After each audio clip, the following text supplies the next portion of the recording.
राधा वल्लभ श्री हरिवंश। राधा वल्लभ श्री हरिवंश। वृंदावनेश्वरी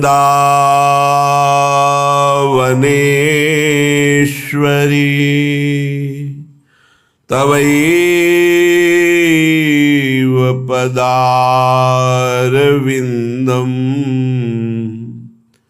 प्रेमामृतैकमकरन्द रसौघपूर्णम्।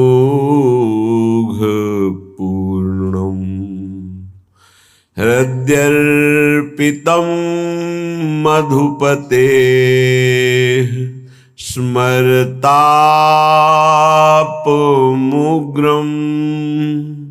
निर्वापयत्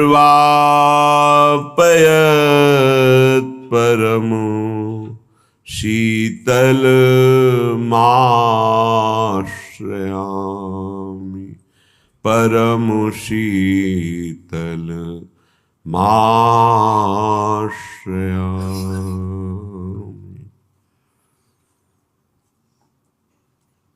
आज इन लोगों ने प्रेरित किया कि भगवान देवादिदेव महादेव जी का शिवरात्रि उत्सव है, तो कुछ शिव चर्चा, शिवलीला कथा, जैसे श्री जी की इच्छा। परम वैष्णवाचार्य भगवान शिव की ही कृपा से इस अधम को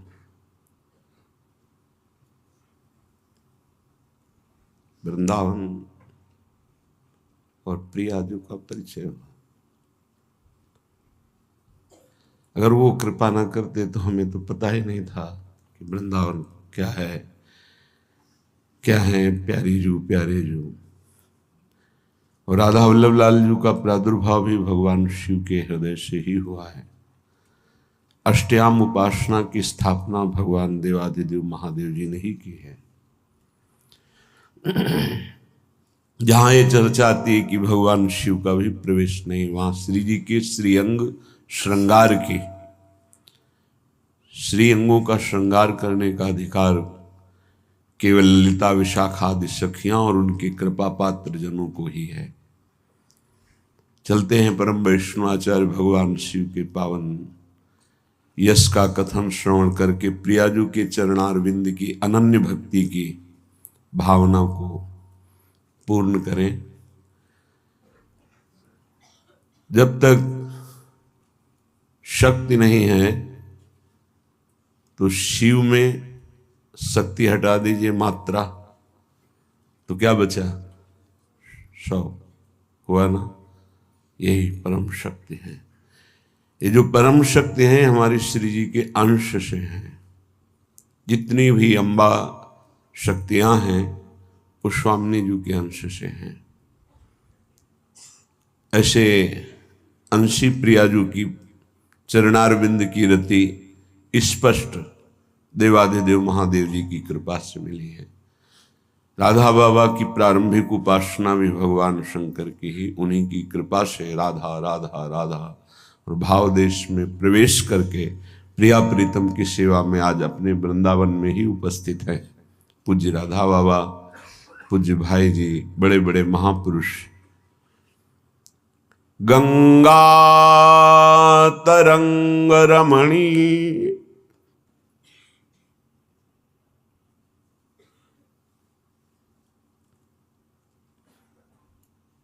जटा कलाप। गंगा तरंग रमणीय जटा कलापम गौरी विभूषित वाम भागम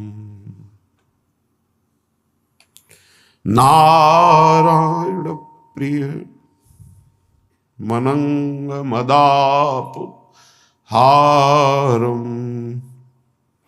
वाराणसी पुरपति।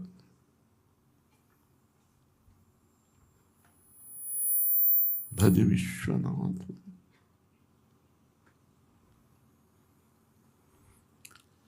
वाचामगोचरमनेक गुणस्वरूपम्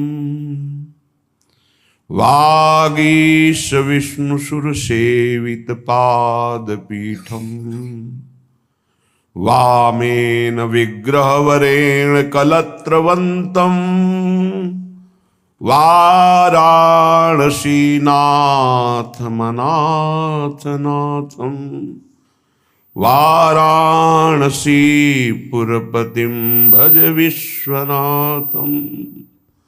भूताधिपं भुजगभूषणभूषिताङ्गम् व्याघ्राजिनाम्बरधरं जटिलं त्रिनेत्रम् पाशाङ्कुशाभयवरप्रदशूलपाणिं वाराणसीपुरपतिं भज विश्वनाथं। शीतांशुशोभितकिरीट विराजमानम् भाले क्षणानल विशेषित पंचबाणम्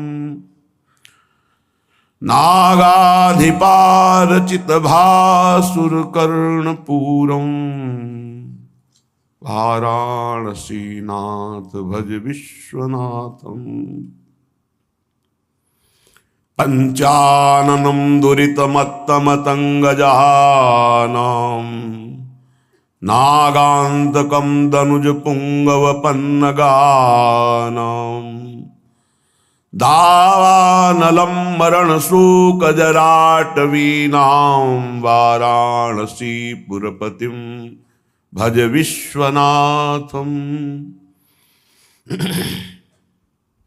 तेजोमयं सगुणनिर्गुणमद्वितीय मानन्दकन्दमपराजितमप्रमेयम् नागात्मकं सकलनिष्कलमात्मरूपं वाराणसीपुरपतिं भज विश्वनाथम्। रागादिदोषरहितं स्वजनानुरागं वैराग्यशान्तिनिलयं गिरिजासहायं माधुर्यधैर्यसुभगं गरलाभिरामं वाराणसीपुरपतिं भज विश्वनाथम्। आशां विहाय परिहृत्य परस्य निन्दां पापे रतिं च सुनिवार्य मनः समाधौ आदाय ह्यत्कमलमध्यगतं परेशं वाराणसीपुरपतिं भज विश्वनाथम्। वाराणसीपुरपतिस्तवनं शिवस्य व्याख्यातमष्टकमिदं पठते मनुष्याः विद्यां श्रियं विपुलसौख्यमनन्तकीर्तिं सम्प्राप्य देहविलये लभते च मोक्षम्। विश्वनाथाष्टकमिदं यः पठेत् शिवसन्निधौ शिवलोको मवाप्नोति शिवेन सह मोदते। नमः पार्वती पतये हर हर हर महादेव। परम वैष्णवाचार्य भगवान शंकर का कृपा प्रसाद किसी न किसी जन्म में हर हरिभक्त को होता है। जा पर कृपा न करहि पुरारी सो न पाओ मुनि भगति हमारी। जिस पर भगवान शंकर की कृपा नहीं हुई वो विशुद्ध हरि की प्रेम लक्षणा भक्ति को कभी प्राप्त नहीं कर सकता। जो भगवान शंकर से तनिक भी अश्रद्धा और द्रोह करे शिव द्रोही मम दास कहावा सो नर मोहि सपने हो नहीं भावा। उसे स्वप्न में भी कभी हरि पसंद नहीं कर सकते। हरि कृपा नहीं कर सकते जो भगवान शिव से द्रोह करे। ऐसे करुणा में भगवान शिव से भी द्रोह कर बैठे दक्ष प्रजापति। प्रसंग बड़ा शिक्षास्पद है। जब किसी को पद मिलता है तो पदाभिमान से रहित होना ये केवल भगवत कृपा का ही स्वरूप है, अन्यथा कोई भी पद हो वो पद अभिमान प्रकट कर देता है। को नरयस जन्मा जग माही, प्रभुता पाही जाहि मद नाही। कौन ऐसा इस संसार में जन्म लिया जिसको पद मिला हो और अभिमान न हो? वो हम अमुक एक गर्व बना रहता है। विदुर जी ने पूछा, इतने उच्च पद में विराजमान प्रजापति पद, ये ब्रह्मा जी के समान सम्माननीय पद होता है। प्रजापति सबसे बड़े ब्रह्मा जी हैं, तो दक्ष को प्रजापति पद मिला। इतने बड़े ज्ञानी, इतने बड़े प्रजा के रक्षक, इन्होंने भगवान शिव से द्रोह क्यों कर लिया? विदुर जी ने प्रश्न किया। जिन्होंने अपनी परम सुंदरी, परम ज्ञानमयी, जिनका नाम सती जी था, उनका ब्याह भगवान शंकर से किया। फिर भगवान शंकर से हमने सुना कि उन्होंने द्रोह किया, तो कस्तम चराचर गुरुम निर्वैरम शांत विग्रहम। क्या करें, पुरानी दोस्ती है वो, इसीलिए मनाना पड़ा था। जब यहां तो मनाना पड़ा था कि आप कृपा करके अपने इस लीला को जब इधर भेजा है, तो नहीं तो चित्त जब आसक्त हो जाता है उसको हटाना बड़ा कठिन होता है। ये भगवान शिव ने ही कृपा करके श्री जी के चरणों में दिया। नहीं, असंभव था कि चित्त हट जाए, क्योंकि अनन्य, जिसे अनन्यता कहते हैं, ऐसी कट्टर अनन्यता देवाधिदेव भगवान महादेव जी में उन्हीं की कृपा से थे। अब जैसे उनकी चर्चा होते हो कैसे, इसीलिए जैसे गाड़ी रफ्तार से चल रही हो, एकदम अचानक मोड़ आ जाए तो संभालना मुश्किल पड़ता है। ऐसी ही अपनी जो सहज चर्चा चल रही उसमें जैसे अचानक ही मोड़ आया कि शिव चरित्र तो चराचर गुरुम निर्वैरम शांत विग्रहम।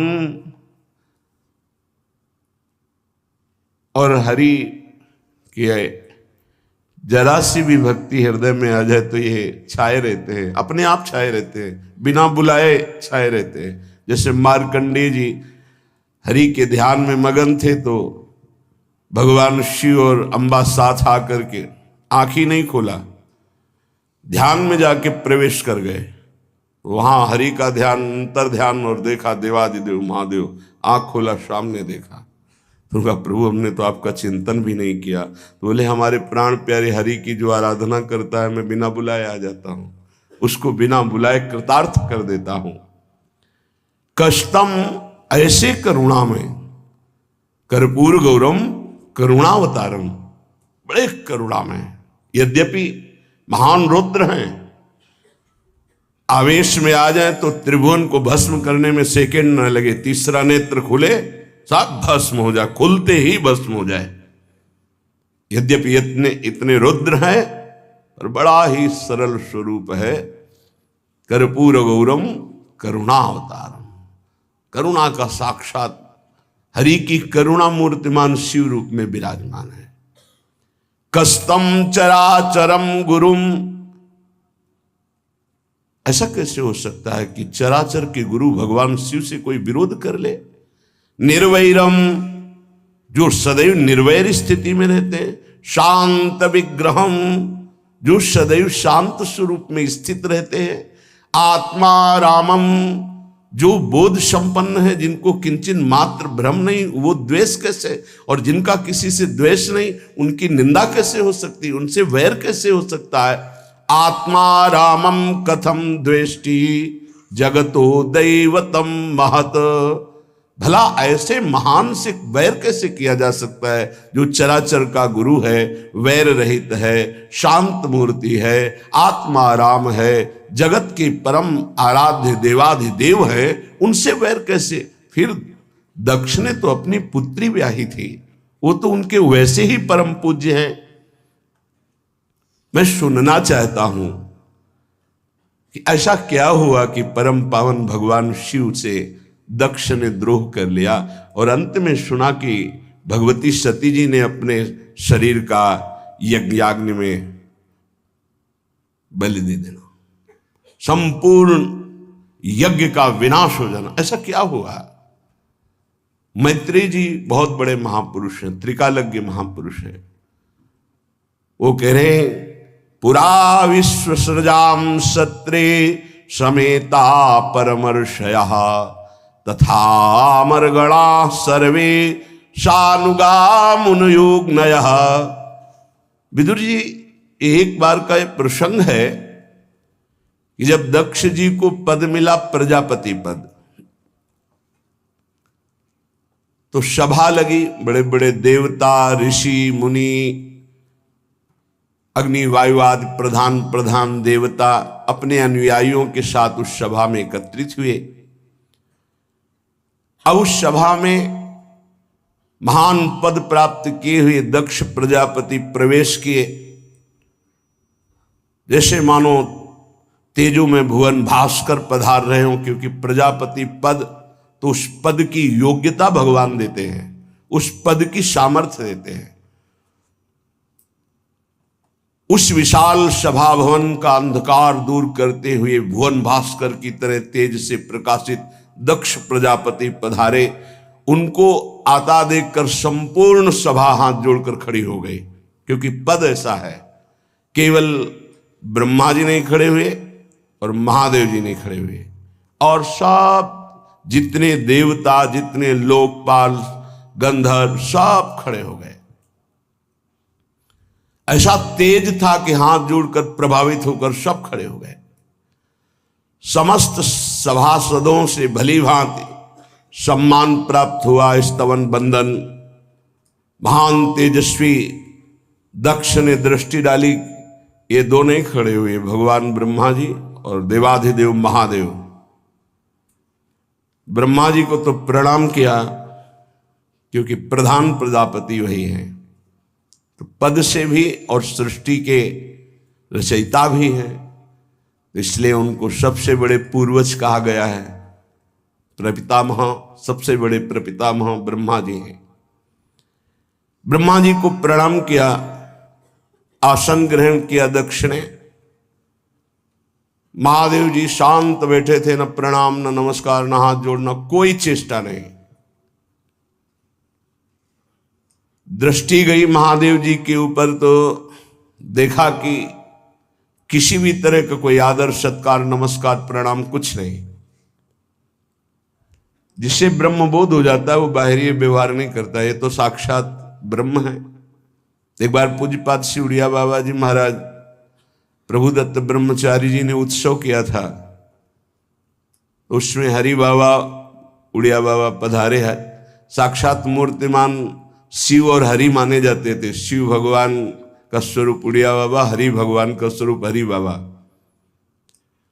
उड़िया बाबा जी आश्रम में बैठे हुए थे, तो स्वामी एक रसानंद जी महाराज, जिनके 60 शिष्य ब्रह्मबोध प्राप्त थे, बड़ी महिमा थी, 80 वर्ष की अवस्था होगी, जो सुना उड़िया बाबा आए हैं तो समीप आए, तो ना आसन से खड़े हुए, ना हाथ जोड़ा, ना प्रणाम, ना कुछ नहीं, कोई मुद्रा नहीं, किसी भी तरह का कोई व्यवहार नहीं।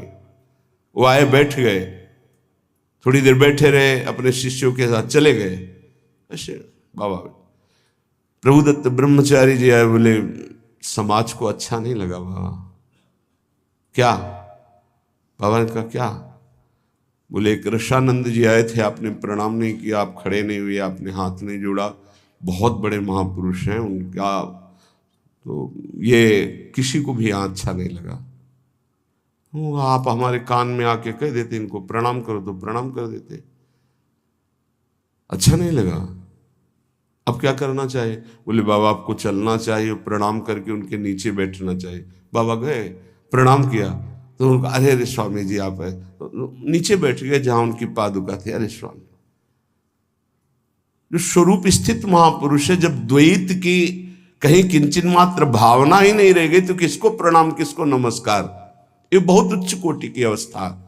और फिर उस अवस्था को प्रदान करने वाले भगवान शिव, वंदे बोधमयम नित्यम गुरुम शंकर रूपिणम,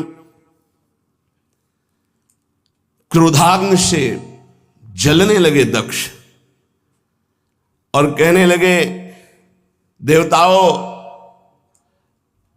वायु अग्नि आदि बड़े बड़े लोकपालों, ब्रह्म ऋषियों, मेरी बात सुनो, मैं किसी नासमझी या द्वेष से नहीं कह रहा हूं, बल्कि शास्त्र सम्मत बात कह रहा हूं। मैं दक्ष प्रजापति हूं। ये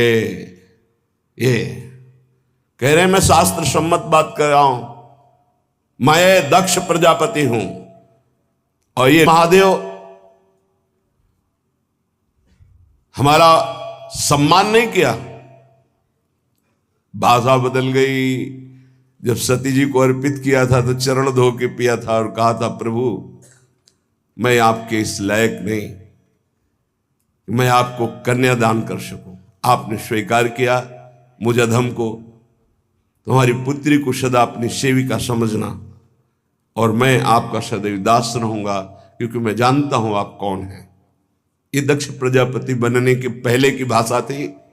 और जब प्रजापति बने तो शब्द उनका निकला, सूर्यताम ब्रह्मर्षयो मे सहदेवा सहग्नया साधूनाम ब्रूतो वृत्तम नाज्ञानान च मत्सरात। मैं कोई मत्सरता से या ज्ञान से नहीं बोल रहा हूं। अयम तु लोकपालानाम यशोग्नो निरपत प्रहा सद्भिरा चरिता पंथा येन स्तीपदेन दूषिता। महादेव समस्त लोकपालों की कीर्ति को धूल में मिला रहा है। देखो, एस में शिष्यताम प्राप्तो यन्मे दुहितुरग्रहित, ये मेरे शिष्य के समान है। ले जगत गुरु भगवान शिष्य के समान है। क्या बुद्धि भ्रष्ट हो जाती है पद से। घमंड स्वयं में है तो महादेव जी में। ये घमंड करके सत्पुरुषों के आचरणों का लांछन कर रहा है, मिटिया मेट कर रहा है।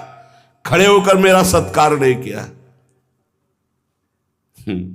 मैंने अपनी परम सुंदरी पुत्री सती इसे प्रदान की।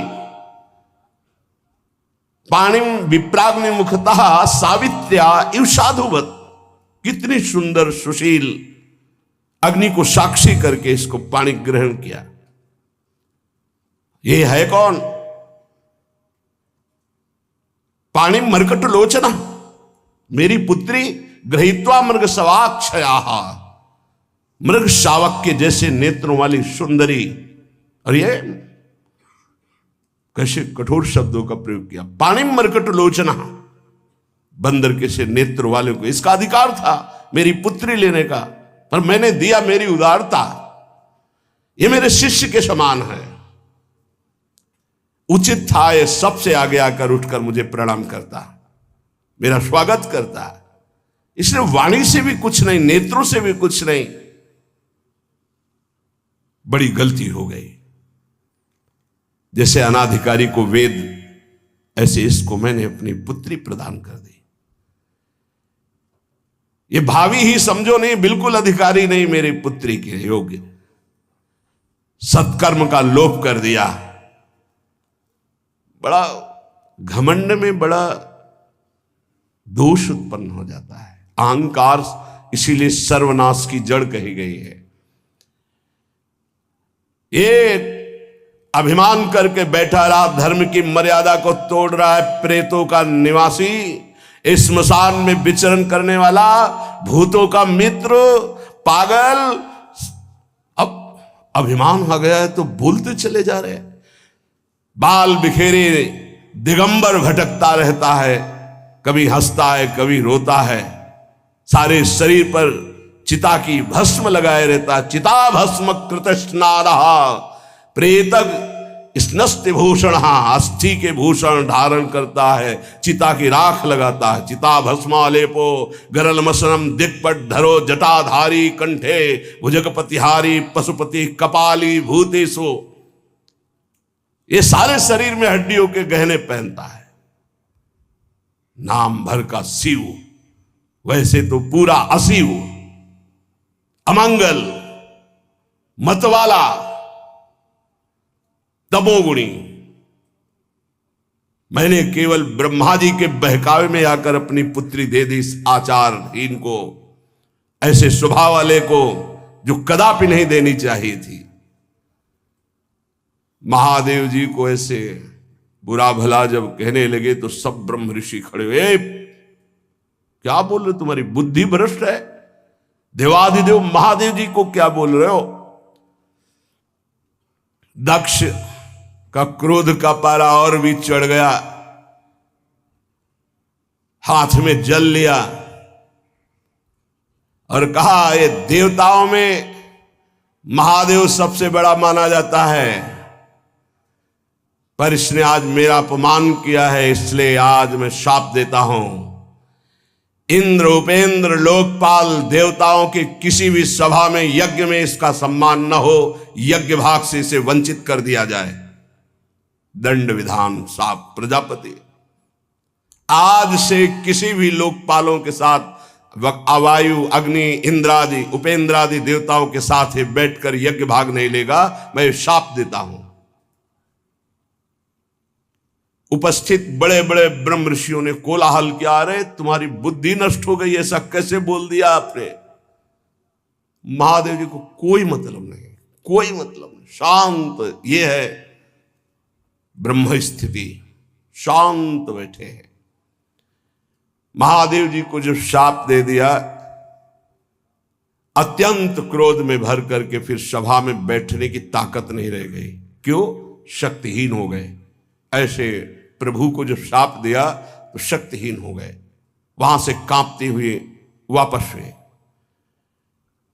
नंदिकेश्वर वहीं बैठे हुए थे, नंदीश्वर जी तत्काल खड़े हुए, जो वापस होने लगा तो बोले, दक्ष रुको, तुम प्रजापति पद पे विराजमान होकर के और हमारे परम गुरु, हमारे इष्ट आराध्य देव भगवान शिव को ऐसा शाप दिया, और तुम्हारे कुछ अनुयायी मुस्कुरा रहे थे जब तुम शाप दे रहे थे, मैं देख रहा था, तुम्हारा अनुमोदन कर रहे थे। तुमने बड़ा भयंकर शाप दिया, विचार नहीं किया? क्या तुम समझते हो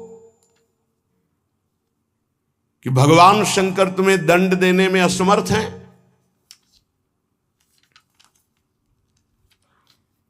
वो तो नहीं बोलेंगे, मैं उनका एक सेवक हूं। अरे मरण धर्मा शरीर पे अभिमान करने वाले पदाभिमानी भगवान शिव को तू भूल चुका है, जान नहीं रहा? तेरे अंदर ये शंकर से द्वेष, मूर्ख दक्ष, जा मैं शाप देता हूं, तू और तेरे अनुयायी कभी तत्व ज्ञान को प्राप्त ना हो, तत्वबोध कभी तेरे को प्राप्त ना हो। सदैव तू विद्वता वर्णन करता रहेगा लेकिन तत्वबोध नहीं होगा। तू इन यज्ञों के द्वारा अक्षय पुण्य जो प्राप्त करता है, तो वेदों के अर्थवाक्य से सदैव मोहित रहे, विवेक भ्रष्ट हो जा और विषय सुख में ही तो रमण कर, ये मैं शाप देता हूं। शंकर द्रोही, विषय भोगों में ही तो सुख मान, विद्वता की बात करेगा, तत्व बोध नहीं होगा तेरे को, विवेक नहीं होगा, केवल बाहरी अर्थवाद में तेरी बुद्धि फंसी रहेगी, कपट धर्म का आश्रय लेगा, विषयों में आसक्त रहेगा, कर्म कांड प्रधान रहेगा, देह बुद्धि तेरे में रहेगी, आत्म भाव का कभी तेरे अंदर चिंतन नहीं आएगा। जा तू अपने स्वरूप को विस्मृत होने वाले अज्ञान को प्राप्त हो जा। साक्षात भगवान शिव को अपमानित करने वाला कभी ज्ञान प्राप्त कर सकता है? जा तू स्त्री लंपट हो जा, जा तेरा मुख जिससे साप दिया है कुछ ही समय में बकरे का हो जाए। मूर्ख, कर्ममयी अविद्या को तू विद्या समझता है, सांसारिक पदों को तू शाश्वत समझता है। शंकर का अपमान करने वाले इस दक्ष के जितने अनुयायी हैं, साप अपने पद से भ्रष्ट हो जाएं, साप जन्म मरण के चक्र में फंसने वाली अविद्या को प्राप्त हो, वेदवाणी का रहस्य इनके हृदय से गुप्त हो जाए, लुप्त हो जाए, ये कर्म फलों में आसक्त हो जाएं, क्षुब्ध हो जाएं, ये शंकर द्रोही माया के जाल में फंस जाएं, मैं ऐसा साप देता हूं। नंदेश्वर भगवान ने बड़ा भयानक श्राप दिया है दक्ष और उनके अनुयायी ब्रह्म ऋषियों को। आज से मैं ये दक्ष के अनुयायी ब्राह्मणों को शाप देता हूं कि इनका आहार विहार का संयम टूट जाए, ये भक्षा का विचार छोड़ करके केवल रसेंद्री के लिए ये लालायित रहे, इनकी ब्रह्म विद्या नष्ट हो जाए, इनका तप क्षीण हो जाए, इनका व्रत का फल इनको ना मिले, ये केवल शरीर और धन और स्त्री इन्हीं के गुलाम बन करके भिक्षुक की तरह जीवन व्यतीत करें विषयों का भोग करने के लिए। बड़ा भयंकर सिद्धांत का खंडन हो गया। भगवान शिव के नंदकिशोर ने बड़ा भयंकर शाप दे दिया। बहुत, ये सबसे बड़ा हितकर हुआ, क्योंकि अपने इष्ट का अपमान सह जाना ये सेवक के लिए सिद्धांत नहीं है। जहां ऐसा हो वहां या तो कान में अंगुली डाल के निकल जाए या इष्ट और गुरु की निंदा करने वाले का दंड विधान करे, ऐसा शास्त्रीय आदेश। जीव ही नंदीश्वर से ऐसा साप सुना, संपूर्ण जो ऋषि व्याकुल हो गए, जो दक्ष के पक्ष में थे। उनमें भृगु जी खड़े हुए और कहा, ब्रह्म ऋषियों को तुमने शक्तिहीन समझ रखा है, तुमने तो ब्रह्मदंड का प्रयोग कर दिया, समस्त ब्राह्मणों को जो दक्ष के अनुयायी है कितना बुरा शाप दे दिया। तो जाओ मैं शाप देता हूं। बड़े कमंडल उठ गए भाई, वो अपने जल लिए, मैं शाप देता हूं। शास्त्र के विरुद्ध भेष धारण करने वाले और पाखंड का सेवन करने वाले जो शिव अनुयायी हैं वो हो जाए, ऐसा शाप दे दिया। बड़ा विचित्र। भौव्रत धरा ये च तान समनुव्रताः पाखंडिनस्ते भवन्ति सत्शास्त्र परिपंथिनः। शौचाचार विहीन, मंद बुद्धि, जटा और राख धारण करने वाले, ऐसा शाप दे दिया तुमने ब्राह्मणों को। जाओ तुम लोग जो ब्राह्मणों की निंदा की है, इससे तुम्हारे अंदर पाखंड जागृत हो जाए, ऐसा शाप दे। अब बड़ा सापा सापी शुरू हो गया। भगवान शिव कुछ नहीं बोल रहे, ना अपने परिकर को ना उन परिकर को। भृगु जी के साप देने के बाद भगवान शंकर उठे, बाघंबर समारोह चल दिया। कोई मतलब नहीं, कोई मतलब। यह है ब्रह्म बोध प्रदान करने वाले जगत गुरु भगवान शिव की स्थिति। प्रजापति लोग उस सभा में एकत्रित हुए कि भगवान श्री हरि को प्रसन्न करने के लिए यज्ञ की जाए। प्रजापतियों ने श्री गंगा जी यमुना जी के संगम में प्रयागराज में यज्ञांत स्नान किया और मंगल गान करते हुए सब अपने अपने गृह को गए। बड़ा मंगल हो गया शिव और भगवान के पार्षदों में, जो भगवान शिव के पार्षद और दक्ष में ये ऐसा अंदर से बड़ा बैर विरोध दक्ष रखते भगवान शिव से। अभिमान बहुत बढ़ गया था। भगवान शंकर का अपमान करने के लिए यज्ञ का अनुष्ठान किया, बड़े बड़े यज्ञ किए, वाजपेयी आदि बृहस्पति शव आदि यज्ञ, लेकिन कहीं भी शिव भाग नहीं रखा। इन महान यज्ञों में ब्रह्म ऋषि, देव ऋषि, पितर देवता सब अपनी पत्नियों के साथ पधार रहे थे। दक्ष सबका निमंत्रण किए थे, स्वागत सत्कार किए थे। और ये देवता लोग भी बड़े विचित्र, और मार्ग से जाते, कैलाश के ऊपर से जाने की जरूरत थी। सती जी ने देखा कि बड़े विमानों में कोलाहल करते हुए परिवार का परिवार यात्रा कर रहा है। अब जैसे हेलीकॉप्टर, तो इसमें ड्राइवर की जरूरत है, तेल की जरूरत है, ये फेल भी हो सकता है। लेकिन विमान में ना ड्राइवर की जरूरत है, न तेल की जरूरत हो, ना फेल होगा। चलो जहां दक्ष प्रजापति का यज्ञ हो रहा है वहां चलो, कैलाश के ऊपर से चलो। ऐसा तो ऐसे कैलाश के बगल से ही ऐसे निकल रहे थे, तो सती जी ने देखा और सब बातें कर रहे थे दक्ष के यज्ञ की। सती जी ने सुना कि यज्ञ तो मेरे पिता का हो रहा है और सब लोग जा रहे हैं, हमारे यहां निमंत्रण नहीं आया, और वो हमारे कैलाश के समीप से निकल रहे हैं। विमानया सब प्रेष्ठा निष्कंठी सुवाससहा, बहुत सुंदर हार वगैरह धारण किए हुए उनकी पत्नियां, और हंस हंस करके कि हमको तो ऐसा निमंत्रण आया, हमको तो ऐसा, और सब सुन रही सती जी। बड़ी उत्सुकता हुई और कहा, देवाधिदेव मेरे पिता के यहां उत्सव हो रहा है, निमंत्रण नहीं आया, क्या मैं जा सकती हूं? वामदेव, मैंने सुना है इस समय इस शरीर के पिता और आपके ससुर बड़ा भारी यज्ञ उत्सव कर रहे हैं, सब निमंत्रण में जा रहे हैं, हम भी चले? क्योंकि अपने आत्मियों से मिलने का मन करता है। मैंने देखा इन विमानों में हमारी बहनें भी थी जो अपने पतियों के साथ थी, बड़े सुंदर गहने आदि धारण किए हुए प्रसन्न मुद्रा में जा रही थी। बहुत समय हो गया मैंने अपनी मां को नहीं देखा, उत्सुकता हो रही है हमको भी। शिव कल्याण में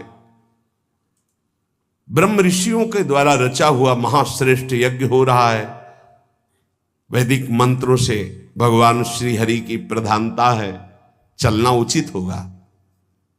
अजन्मा प्रभु, आप ही जगत की उत्पत्ति हेतु और पालन करने वाले, मुझे पता है आप ही त्रिगुणात्मिका माया के सृजन करता है। मैं आपसे प्रार्थना करती हूं, बहुत दीन हो रही हूं, क्या आप मुझे मेरे पिता के पास ले चलेंगे, माता के दर्शन कराएंगे, यज्ञ का उत्सव में सम्मिलित होने का सौभाग्य मिलेगा?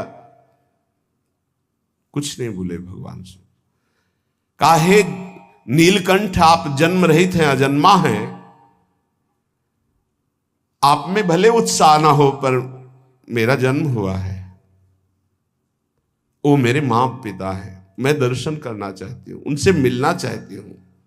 देखो ना आकाश में कैसे राजहंस जैसे उड़ते विमान और उनमें हमारी बहनें जा रही हैं। ऐसी अवस्था में कौन ऐसा होगा जो अपने माता पिता के उत्सव में सम्मिलित ना हो? प्रभु, हो सकता है आपको ऐसा उत्तर देने का मन हो कि उन्होंने निमंत्रण नहीं दिया, तो पति के गृह, गुरु के पास और माता पिता के यहां बिना निमंत्रण के जाना चाहिए, शास्त्रीय सिद्धांत है। ये अंबाजी कह रहे, सती जी कह रहे, भर्तुर गुरुर देह कृतश्च केतनम, गुरु के गृह में, पति के घर में और माता पिता के पास बिना निमंत्रण के जाया जाए, ऐसा शास्त्रीय सिद्धांत। निमंत्रण आए तो खास बात नहीं है, बिना निमंत्रण के भेजा है, गुरु के यहां, पति के यहां और माता पिता के यहां। इसलिए आप शायद ये कहना चाहते हो कि निमंत्रण नहीं आया तो मैं नहीं लेवा चलूंगा, तो सिद्धांत है आपको हमारी इच्छा की पूर्णता करनी होगी और आपको मैं याद दिला देती हूं कि आपने मुझे अर्धांग में विराजमान किया है, मैं उसी सम्मान को आपको याद दिला रही हूं कि मैं आपकी अर्धांग हूं। याचना करती हूं, अनुग्रहित कीजिए, मुझे हमारे माता पिता के पास भेज दीजिए। सती जी की बात सुन करके भगवान शंकर थोड़ा मुस्कुराए, कहा सुंदरी तुमने ठीक कहा कि बिना निमंत्रण के भी जाया जा सकता है। तयोदितम शोभन में शोभने अनाहुता अप्यभियंति बंधुषु ते यदुत्पादित दोष दृष्टयो बलीय सानाम्य मदेन मन्युना। यद्यपि माता पिता पति और गुरु के यहां बिना बुलाए जाना चाहिए, सिद्धांत है, पर तदपि विरोध मान जहां कोई तहां गए कल्याण न होई। यदि माता पिता तुम्हारे वैर मानते हो तो फिर नहीं जाना चाहिए, फिर नहीं जाना चाहिए। देहाभिमानी मद क्रोध से प्रबल हुआ, यदि वो अपमान करता हो तो फिर नहीं जाना चाहिए। यह सिद्धांत वहां चलता है जहां देहाभिमान रहित होकर के, मद रहित होकर के, दोष द्वेष रहित होकर के वो जो रिश्ते हैं उनका पालन किया जाता है। विद्या तप धन सुदृढ़ शरीर युवा अवस्था उच्च कुल, ये 6 गुण है, पर अभिमान आ जाए तो यही 6 दुर्गुण बन जाते हैं और उसका नाश कर देते हैं। ये 6 गुण अवगुण जब बन जाते हैं तो महापुरुषों का अपराध करा देते हैं और वो नष्ट हो जाता है जो महापुरुषों का अपराध करता है। मुझे लगता है यदि तुम अपने माता पिता के पास जाओगी तो वो तुम्हें आदर नहीं देंगे, मेरे संबंध के कारण भाव चढ़ा कर देखेंगे। ऐसी अवस्था में तुम सुख नहीं पाओगी। देवी, बाणों से बिन जाने पर उतनी पीड़ा नहीं होती जब प्रियजनों के द्वारा अपमान होता। सबते कठिन जाति अपमाना। जब अपने परिकर के, अपने प्रेमी जन, अपने संबंधी तुम्हें सम्मान नहीं करेंगे और रोष भरी दृष्टि से या उपहास करेंगे, तब तुम्हारा जीना मुश्किल हो जाएगा। इसलिए हृदय को शांत करो और इसी कैलाश में ही रहो। सती जी को भगवान शिव की ये बात अच्छी नहीं लगी। क्यों?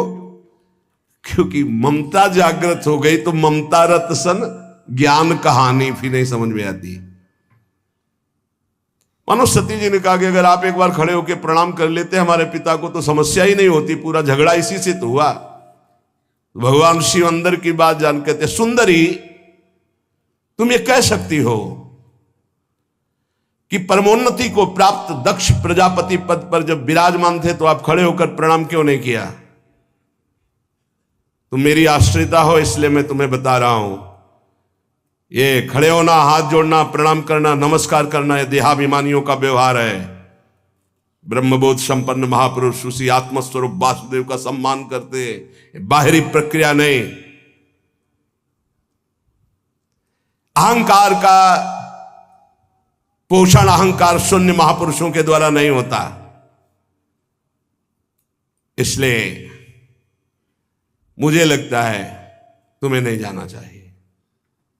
सुमध्य में ये नम्रता दिखाना, प्रणाम करना, हाथ जोड़ना, ये केवल व्यवहारिक क्रिया है। अगर अंदर के वासुदेव को नहीं पहचानता तो ये सब नाटक हो जाता है।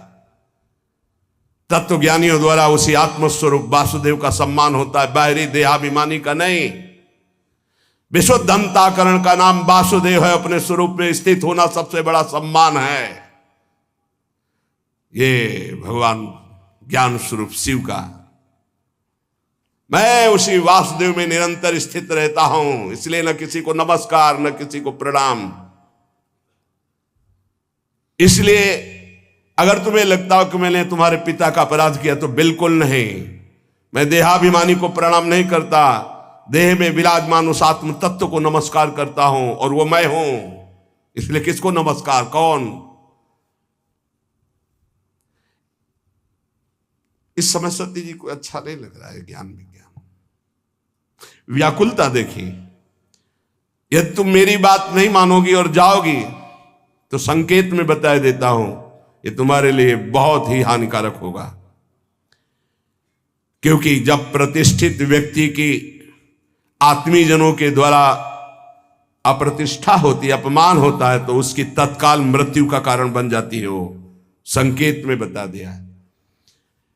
भगवान शंकर शांत हो गए। ये देखकर सती जी को बिल्कुल अच्छा नहीं, खड़ी हुई। एक बार देखती भगवान शंकर की तरफ कि अगर मैं जाती हूं तो ये रुष्ट हो जाएंगे, क्योंकि आज्ञा नहीं। एक तरफ विमानों की तरफ नहीं जाती हूं तो माता का दर्शन कैसे होगा, कैसे सुहृद जनों से मिलूंगी। बार बार एक क्रास चिंतन हुआ, हृदय चंचल हुआ।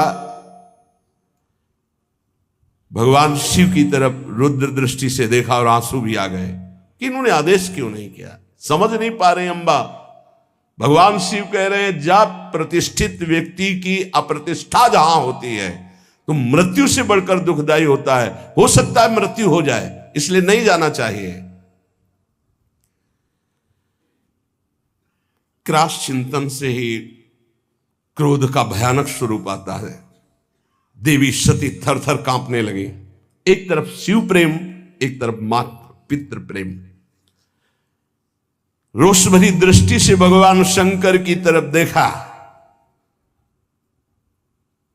प्रधक्षति वैक्षत जात वे पथो, शरीर कांप रहा। रुद्र दृष्टि से देखा। शोक और क्रोध ने बेचैन कर दिया कि आपने आदेश क्यों नहीं किया। और दांतों से ओठ दबाते हुए शिव जी की तरफ रुद्र दृष्टि करते हुए चल दी। और विचार किया मैंने, कई बार इनसे प्रार्थना की इशारे से कि मुझे आदेश दे दो, पर आदेश नहीं दिया। ठीक है ना दो आदेश, मैं जा सकती हूं। देखो यहां त्रुटि हो रही। सदगुरु प्रिय प्राणपति पूज्यजन बिना इनकी आज्ञा के कदम नहीं रखना चाहिए। अगर आज्ञा नहीं है तो बड़ा अमंगल है यदि कदम रख दोगे। लंबी लंबी सांस खींची, भगवान शिव की तरफ देखा और चल पड़े अपने पिता के घर अकेले। महादेव जी ने मणिमान नामक अपने पार्षद को बुलाया और कहा 10,000 शिव पार्षदों को साथ लो, सुंदर पालकी तैयार करो, बड़ी भारी यक्षों की सेना साथ होनी चाहिए और इनका अनुगमन करो। जाओ पीछे सती जी। तत्काल सुंदर पालकी की रचना सती जी को विराजमान किया। 10,000 भगवान शिव के पार्षद और हजारों की संख्या में यक्ष सैनिक, क्योंकि कुबेर मित्र हैं भगवान शिव के। नंदिकेश्वर ने कहा प्रभु पालकी से अच्छा रहेगा, मुझे आदेश कीजिए। भगवान के नित्य वाहन नंदिकेश्वर गए। कहा माता विराजमान हो हम पर। मैना पक्षी गेंद दर्पण कमल समस्त राज सामग्रियां छत्र चंवर शंख दुंदुभी आदि बजने लगी, चंवर डुलने लगे और अंबा जी विराजमान होकर अपने पिता के घर जा रही बिना आदेश के, गुस्सा होकर। समस्त शिव पार्षदों के साथ दक्ष की विशाल यज्ञशाला में प्रवेश किया। वहां तो वेदध्वनि गूंज रही थी। बड़े ऊंचे स्वर से ब्राह्मण शास्त्र शीर खाप रुखा सहस्राक्षा सहस्रपात, एक दूसरे की आवाज दबाने के लिए होड़ लगी हुई थी। बहुत से अलग अलग वेदियों पर देवताओं की स्थापना हुई थी। दक्ष ने एक बार देखा सती आई, न नजदीक गए, न बात की, न पूछा। भयभीत हो गई सती जी कि क्या जो भगवान शिव ने कहा था वही होगा। पिता ने देखा और कोई आदर नहीं दिया। बहुत घबरा गई। बहनों के पास गए तो ऐसे मुस्कुराते हुए कटाक्ष करते हैं, बिना निमंत्रण के आ गए। हमें तो निमंत्रण भी गया था, भेंट भी गई थी, लिवाने भी गए थे। शायद आपके यहां निमंत्रण तो गया नहीं होगा, कोई लिवाने तो गया नहीं होगा। बहुत चोट सती जी के हृदय में। एक केवल अगर प्यार से मिली तो माता मिली, गले से लग करके गदगद हो गई सती जी माता के मिलने पर। सती जी ने पूरी यज्ञशाला में देखा कहीं भगवान शिव का कोई स्थान नहीं। ये देखते ही माता के द्वारा मिला हुआ प्यार भस्म हो गया, हृदय जलने लगा। सर्वलोक महेश्वरी देवी शक्ति की अधिष्ठात्री अंबा, उन्होंने पूरे यज्ञ मंडप पे देखा, सब उत्साहित हैं, कहीं भी भगवान शंकर का कोई भाग नहीं। तो उन्होंने कहा ऐसा नहीं हो सकता कि प्रभु से बढ़कर प्यार माता पिता का हो। अपार क्रोधाग्नि प्रकट हुई, ऐसा लगा संपूर्ण लोगों को भस्म करने के लिए अंबा ने ठान लिया है। कहा दक्ष, अब पिता नहीं कहा, पिताश्री नहीं कहा, दक्ष तुझे कर्मकांड के अभ्यास से बड़ा घमंड है, हमारे प्राण प्रीतम शिव से द्वेष करता है। सती जी का ऐसा बोलना हुआ कि शिव पार्षद टूट पड़े ब्रह्म ऋषियों पर यज्ञ विध्वंस करने के लिए। सती जी ने सबको रुको, जब तक हमारा आदेश न हो तब तक दंड किसी को मत दो। सती जी ने कहा भगवान शंकर परम करुणा में, उनसे तू द्वेष करता है। सब लोग मुझे कहेंगे कि ये दक्ष की पुत्री है, ये शरीर दक्ष से निर्मित है, और तू हमारे प्राण प्रीतम शिव की निंदा करने वाला, शिव का विरोधी, यज्ञ में कोई शिव भाग नहीं। अरे कोई वाणी से भी निंदा कर दे तो सर्वनाश हो जाए, तू तो हृदय से उनसे द्वेष करता है। ऐसा कौन होगा तेरे जैसा जो महादेव से विरोध करे? जो दुष्ट मनुष्य 100 रूप शरीर को और 100 रूप पदों को पाकर अभिमान करता है, शिव की निंदा करता है। आश्चर्य है, आश्चर्य है कि वो अपने सर्वनाश को नहीं जानता। इतने बड़े महान अपराध करने पर भी भगवान शिव ने तेरे लिए कोई दंड विधान नहीं किया। तू महापुरुषों का निंदक, जघन्य अपराधी, दुष्ट पुरुषों में शोभा पाने वाला है दक्ष के प्रति। ये है अपने इष्ट का प्रेम, शिव। ये 2 अक्षर जिसकी जिह्वा से निकल गए, कभी कोई पाप उसको दंड नहीं दे सकता। अहो ऐसे पवित्र कीर्ति देवाधिदेव महादेव शिव की तूने अपमान वृत्ति धारण की। तू अमंगल रूप है, तेरे अमंगल रूप से पैदा हुए इस अमंगल रूप शरीर को रखना मेरे लिए असहनीय होगा।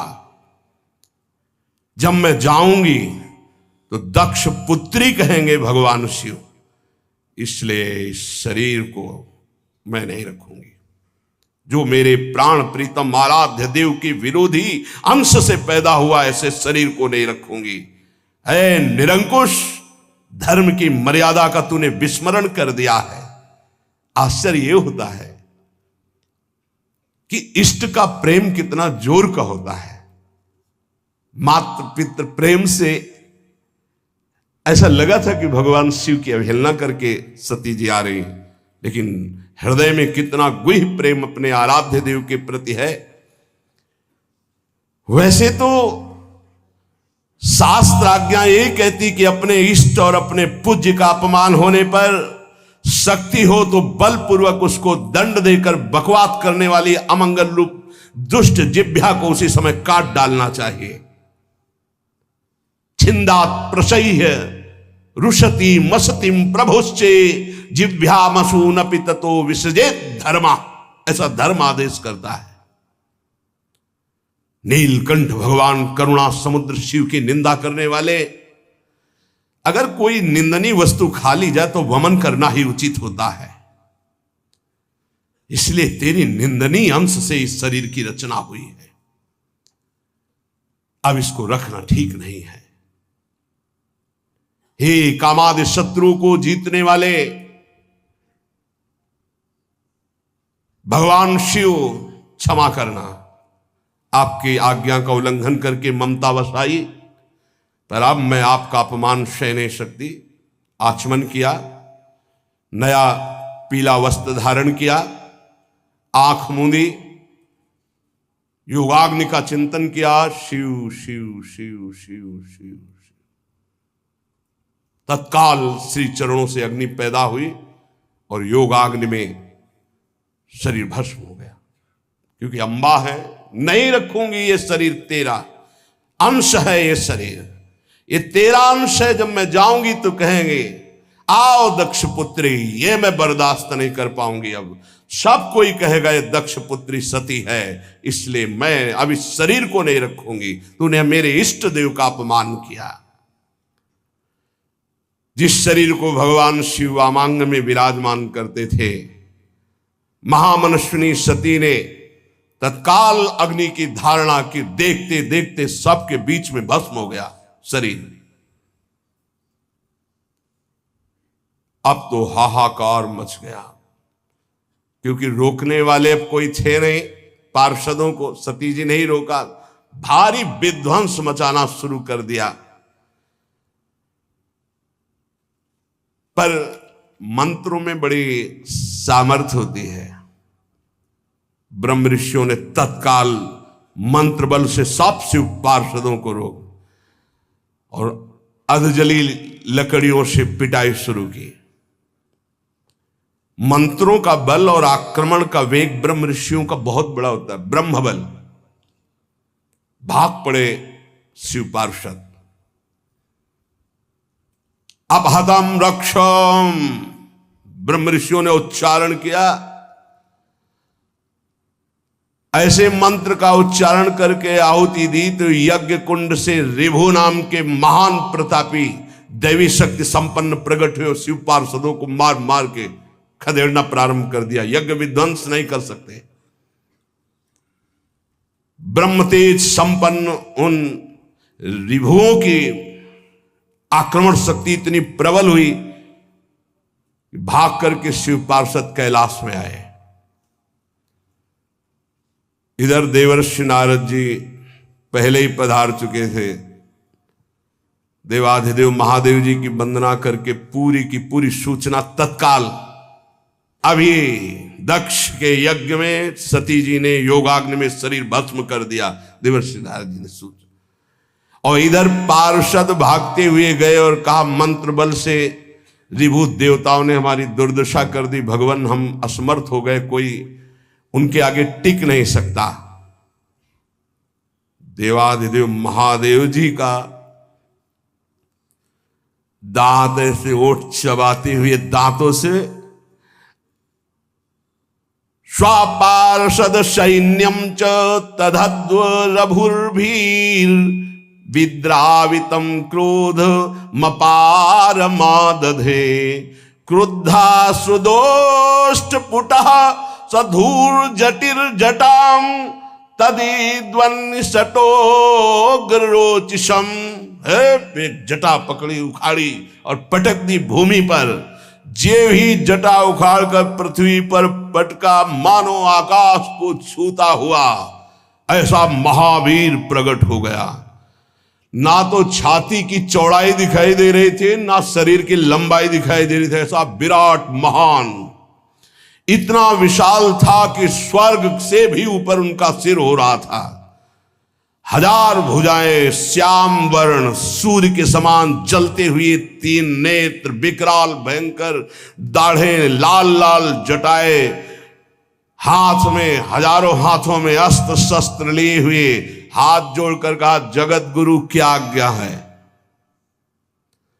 भगवान शंकर ने कहा तेरा नाम वीर रुद्र है, तू उठ, मेरे संकल्प से प्रकट हुआ है, और जा दक्ष के यज्ञ को विध्वंस कर दे। और जिन ब्रह्म ऋषियों ने हमारे पार्षदों को दंड दिया बलात् उनको दंड दे करके यज्ञ विध्वंस करके हमारे पास आओ। देवादिदेव भगवान शंकर की आज्ञा हुई तो वीरभद्र ने परिक्रमा की और चल दिया। उस समय वो जब चरण रखता था तो ऐसा लगता था भूकंप आ गया। ऐसा महान बलशाली भयंकर सिंहनाद करता हुआ कराल त्रिशूल हाथ में लेकर यज्ञ मंडप की तरफ दौड़ा, मानो काल दंड स्वयं पधार रहा हो। ऐसी गर्जना की यज्ञ मंडप में लगा कि आकाश से बिजली टूट गई और कैलाश से गर्जना प्रारंभ की। जितने बुद्धिमान ऋत्वज थे वो तो लघुशंका जाना, बोले जाओ महाराज। वो समझ गए कि अब कुछ प्रसाद लंबा होगा तो 50 ब्रह्म ऋषि तो लघुशंका के बहाने निकल गए। कहाँ? तो इशारे की केवल जरूरत है। ब्राह्मण लोग जनेऊ पहनते ना, इसका मतलब होता है कि लघुशंका जाना। जो अपने तप अभिमान मंत्र बल के की पार्षदों को मार के मंत्र बल से भगा दिया था, वो वहां बैठे रहे। दक्ष प्रजापति को मूर्छा से आने लगी। अब ये तो लगा है कि सती जी भस्म हो गई हैं तो सती के पति कुछ करेंगे जरूर। संहार मूर्ति भगवान रुद्रदेव के द्वारा ये जो वीरभद्र है, प्रलय कालीन की अग्नि के समान जटाएं फहराता हुआ, हजारों भुजाओं में अस्त्र शस्त्र लिए हुए, मानो तांडव कर रहे हो भुजाओं के द्वारा, ऐसे वहां पधारे और यज्ञ में आकर के गर्जना की, अट्टहास किया। जितने महात्मा ब्रह्म ऋषि सब बैठे थे वो सब एक दूसरे की तरफ देख रहे और शुरू कर दिया हरि ओम। वहां कुछ नहीं हो रहा है। अब पहले तो भगवान शिव ने कुछ संकल्प नहीं किया था, इसलिए दैवी रिभु प्रकट हुए। अब कुछ नहीं, मंत्र से चाहे जितने मंत्र उच्चारण करो, चारों तरफ से शिव पार्षदों ने यज्ञ मंडप को घेर लिया। अब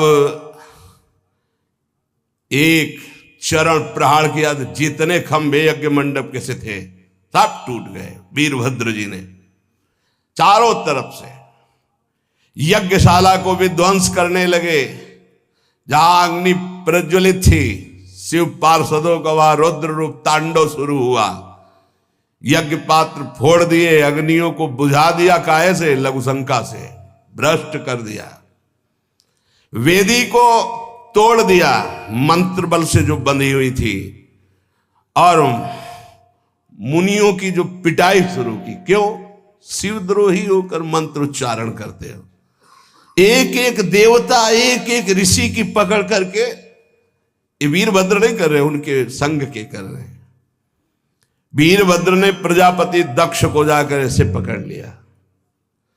नंदीश्वर ने भग देवता को, मणिमान ने भृगु ऋषि को, जो और भगवान शंकर ने कहा यथोचित दंड देना, ज्यादा नहीं देना। भगवान शंकर के पार्षदों की जो भयंकर लीला शुरू हुई, पूरा यज्ञ भ्रष्ट हो गया, विध्वंस हो गया। जो भाग रहे थे मार पिटाई सब ऋषियों की। शिवद्रोही भृगु जी हाथ में सुआ लेकर हवन कर रहे थे। वीरभद्र ने धरी छाती पे ला तो दाढ़ी उखाड़ी, मुछ उखाड़ी। अब वहां कोई सम्मान, कोई किसी का मंत्र बल, किसी का तप बल कुछ काम नहीं कर सकता। क्योंकि जब दक्ष प्रजापति शाप दे रहे थे तो ये मुस्कुरा मुस्कुरा के ऐसे ऐसे, तो सबसे पहला काम किया, भृगु जी की दाढ़ी फंसाई, जड़ से उखाड़ी, मुछ उखाड़ी।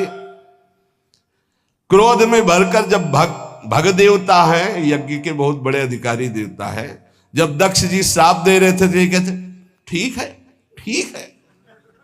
दोनों आंखें पहले अंगुली डाल के निकाली। इन्हीं आंखों से शिव विरोध करते थे। भग देवता को पृथ्वी में उठा पटक दिया और धरा टिवला छाती में, दोनों आंखें उनकी निकाल ली। अब दैवी शक्ति दिखाओ। दक्ष देव सभा में जितने जितने सहयोग किए थे सबको यथोचित दंड मिल रहा है। एक पूषा देवता थे, साप देते समय उनके 3200 ऐसे उखाड़ लिए, मार घूसे, उनके एक कोले रह गए, दांत एक कोले रह गए पूसा देवता के। आज भी उनको भोग लगाया जाता तो पिसा हुआ भोग लगाया जाता, क्योंकि दांत है ही नहीं उनके। अच्छा, अब यहां मृत्यु लोक में आकर के डेंटल हॉस्पिटल में लगवाएंगे नहीं, क्योंकि देवता है। पूसा देवता को उठा के पटक दिया और घूंसों से मारकर 32 पूरी बाहर कर दी। जो जैसे जैसे जब गाली दे रहे थे, कटु वचन दक्ष कह रहे थे, तो उस समय और जो ऋषि थे, बढ़िया है बढ़िया, तो जबान को अंगुली में फंसा फंसा, मतलब जो लीला शिव पार्षदों ने की, जो गालियां दे रहे थे उनकी जबान काट ली, जबान उखाड़ ली। अब दक्ष की छाती में बैठ करके पूर्णाहुति यज्ञ की, गला नहीं कटा, हर अस्त्र का प्रयोग किया वीरभद्र ने, दक्ष का गला नहीं कटा, क्योंकि यजमान को सुरक्षित रखने के लिए मंत्रों के द्वारा कवच बांधा जाता है। परम अस्त्र त्रिशूल का प्रयोग किया। तो उन्होंने विचार किया, यज्ञ की पूर्णता तो बलि से ही होती, इसकी बलि कैसे दे।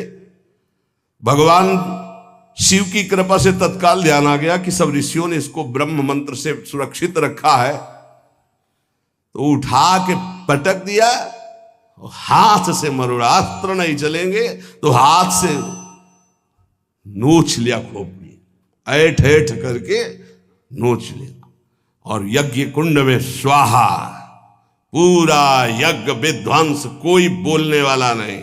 हर हर महादेव कैलाश की तरफ वापस हुए। रुद्रदेव के सेवकों ने समस्त यज्ञ को विध्वंस कर दिया। ऋत्व सदस्य जितने सब अच्छे से प्रसाद पा चुके थे। अब किसी की आंखें नहीं, हाथ पकड़ के ब्रह्मा जी के पास, किसी के दांत नहीं, किसी की दाढ़ी नहीं, मूछ नहीं, जबान नहीं, सब ब्रह्मा जी के पास पहुंचे। बोले महाराज, तो ब्रह्मा जी ने कहा सर्वांतर्यामी नारायण ही संभाल सकते हैं, एक हमारे बस की बात नहीं रह गई। देवताओं ने भगवान नारायण का चिंतन किया। वो आए और कहा, बताओ महादेव जी से विरोध करने पर किसका मंगल हुआ है। तो उन्होंने कहा, प्रभु आज से यज्ञ परंपरा बंद हो जाएगी। तो उन्होंने कहा कि भगवान शंकर का जिस यज्ञ में भाग नहीं होगा वो यज्ञ पूर्ण ही नहीं हो सकती। हमारे मनाने से अच्छा है कि भगवान शंकर को मनाओ जाके, और वो मान जाएंगे तो हम आ जाएंगे यज्ञ में, हम आ जाएंगे तो यज्ञ पूर्ण हो जाएगी, पर उनको भाग दो। तो कहा गया यज्ञ का समस्त अवशेष भाग भगवान शंकर का। सब भगवान शंकर के पास गए, प्रार्थना की, बहुत रोए, करुणा वरुणालय, राजी हो गए। फिर यज्ञ हुआ। तो यजमान जिंदा होना चाहिए। यजमान की जो खोपड़ी थी जिससे तो उन्होंने साप दिया था भगवान को, तो भस्म हो चुकी थी। तो हुआ क्या हो, तो बोले जो बलि के लिए पशु था वही बलि पशु तो दक्ष बन गए, तो बलि पशु की गर्दन इनमें लगा दी जाए। तो बकरे की गर्दन लगा दी गई। तो दक्ष जी खड़े होकर अब जिस जबान से साप देते थे उससे बोलने की क्षमता वो खत्म हो गई। भगवान शिव के चरणों में जब गिड़गिड़ाए पढ़ करके प्रसन्न हुए, बोले यज्ञ पूर्ण होनी चाहिए। भगवान शिव की कृपा से यज्ञ पूर्ण हुई। इधर अंबाजी भगवान शिव से विलग होकर अपने शरीर को भस्म किया, हिमालय के यहां जाकर के पार्वती जी के रूप में प्रकट हुए। हिमालय पुत्री पार्वती बाल्यावस्था से ही निरंतर ध्यानस्थ रहना शिव अनुराग में। जब किशोर अवस्था हुई, किसी से कोई संभाषण नहीं करती थी माता जी, हर समय भगवान शिव के ध्यान में निमग्न रहना, कठोर तप करना शुरू कर दिया। जो बिल्व पत्र सूख कर गिर जाते थे, माता जी उसको अपने मुख में रख करके पा लेती। एक बिल्व पत्र, अपर्णा, शरीर सूखने लगा। माता जी का नाम अपर्णा। भारी तपस्या। भगवान शंकर को एकदम बोध हुआ कि सती का जन्म पार्वती के रूप में हिमालय के यहां हो चुका है और वो हमारे लिए कठिन तपस्या कर रही है। तो सप्त ऋषियों को बुलाया और उनसे कहा कि जाओ इनके प्रेम की परीक्षा लो। जानते हैं, सब कुछ जानते हुए भी ये होता है। जैसे लोग कहते हैं भगवान जानते हैं अपने भक्त को, तो परीक्षा क्यों लेते हैं? तो पढ़ाया तो टीचर ने ही है, तो सालाना परीक्षा तो होगी ही कि तुम क्या पढ़े हो। ऐसे ही तुम्हारे प्रेम की परीक्षा होगी। तुम हरि को चाहते हो या हरि की रची हुई माया को? हरि की हुई रची हुई माया में आकर्षित हो गए तो जीरो आ जाएगा। वो हरि की तरफ देखते रहे, माया से बच गए तो नंबर आ जाएंगे। 100 के 100 आते हैं, यहाँ 98-96 नहीं आते। 2 ही चैप्टर हैं, हरि पसंद कर रहे हो या हरि की माया। हर भक्त के सामने आता है तो प्रायः लड्डू ही खाने को मिलता है। बचता वही है जो मामे वे प्रपद्यन्ते माया में ताम तरंतिते, केवल हरि।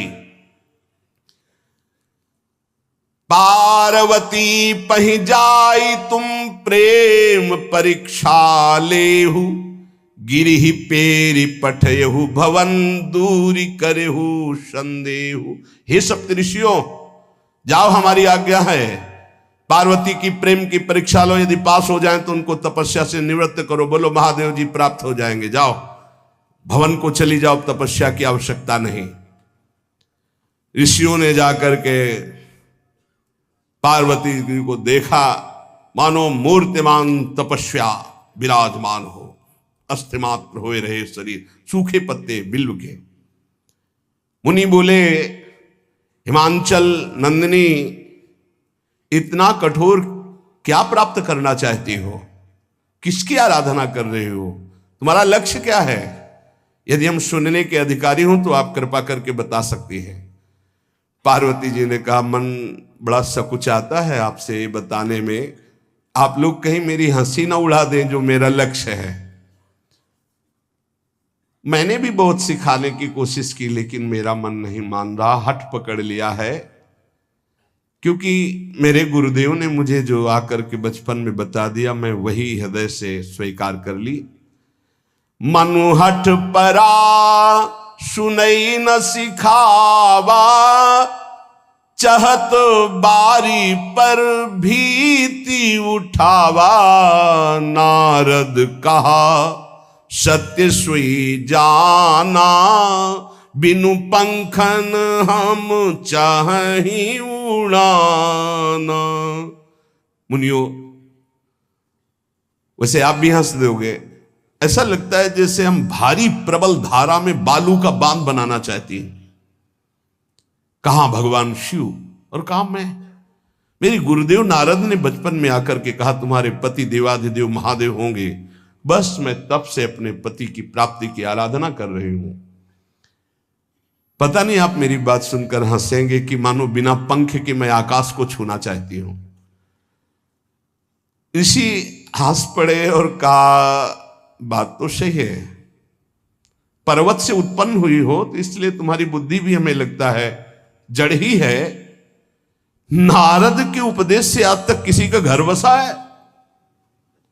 नारद के उपदेश से किसी का घर बसा है? अरे जिस जिसका उपदेश किया उसको बैरागी बना दिया, गृहस्थी तो बनाया नहीं। नारद उपदेश सुनकर किसी का घर बसा हो ऐसा आज तक प्रमाण नहीं है। देखो, दक्ष के पुत्रों को उपदेश किया, 10,000 को 1,000, लौट कर नहीं आए, सब बैरागी बन गए। चित्रकेतु को उपदेश किया, घर चौपट हो गया। प्रहलाद जी को उपदेश किया, पूरा हिरण्यकश्यप का नाश हो गया। नारद सिख जे सुनहि नर नारी, अवसी होई तजी भवनु भिखारी। तुम्हारे गुरु नारद जी की जो सीख सुना बर्बाद हो गया, बाबा जी बन गया, भजनानंदी बन गया। वैसे हम बताएं, नारद जी हैं बड़े कपटी, ऊपर से साधु का चिन्ह है, अंदर से कपट। क्या कपट? उसके संसार का नाश कर देते हैं, भगवान से जोड़ देते हैं। मुझे नारद जी की बात कम समझ में आती है। ये उल्टा बोल रहे ऋषि परीक्षा के लिए, गुरु निष्ठा हटाने के लिए, समझ रहे हो। पार्वती जी ने कहा बचपन में मेरे गुरुदेव ने बता दिया, वही मैं नारद जी की बात आज तक घर किसका, जो नर नारी नारद की बात सुने भवन त्याग करके भिखारी बन गया, प्रमाण है। उनके वचनों पर तुम विश्वास मान रही हो। महादेव जी को पति निर्गुण नीलाज कुबेश कपाली अकुल अगेह दिगंबर ब्याली। नारद जी ने तुम्हें भगवान शिव को पति बिल्कुल निर्गुण समझो। निर्गुण को बताओ, दूसरा भी अर्थ होता है और एक अर्थ होता है कि कोई गुण नहीं। नीलाज नंगे धड़ंगे घूमते कभी कभी, दिगंबर कोई लज्जा नहीं। कुबेश भाई सुंदर मुकुट लगाए हो, पोशाक पहने हो नहीं, चिता की भस्म लगाए, मुंडों की माला पहने, बहुत बहुत बाघंबर डाल लिया, ये कुबेश है। कपाली मनुष्य के मुंडों की माला। अकुल आज तक कोई पता नहीं लगा कि किस कुल के हैं महादेव जी, क्योंकि सब कुलों के मूल है, मूल का मूल वही है, उनके मूल कोई है नहीं। आगे एक दीवाल नहीं है, 60,000 योजन का एक बरगद का पेड़ है, उसी के नीचे रहते। 60,000 योजन, 1 योजन 4 कोस, 1 कोस 3 किलोमीटर।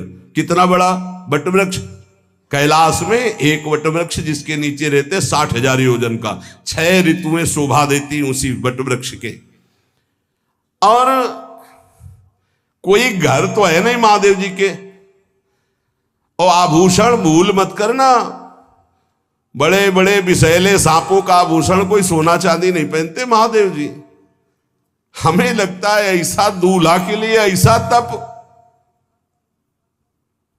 नारद जी ने ठग लिया तुम्हें, पागल बना दिया तुम्हें।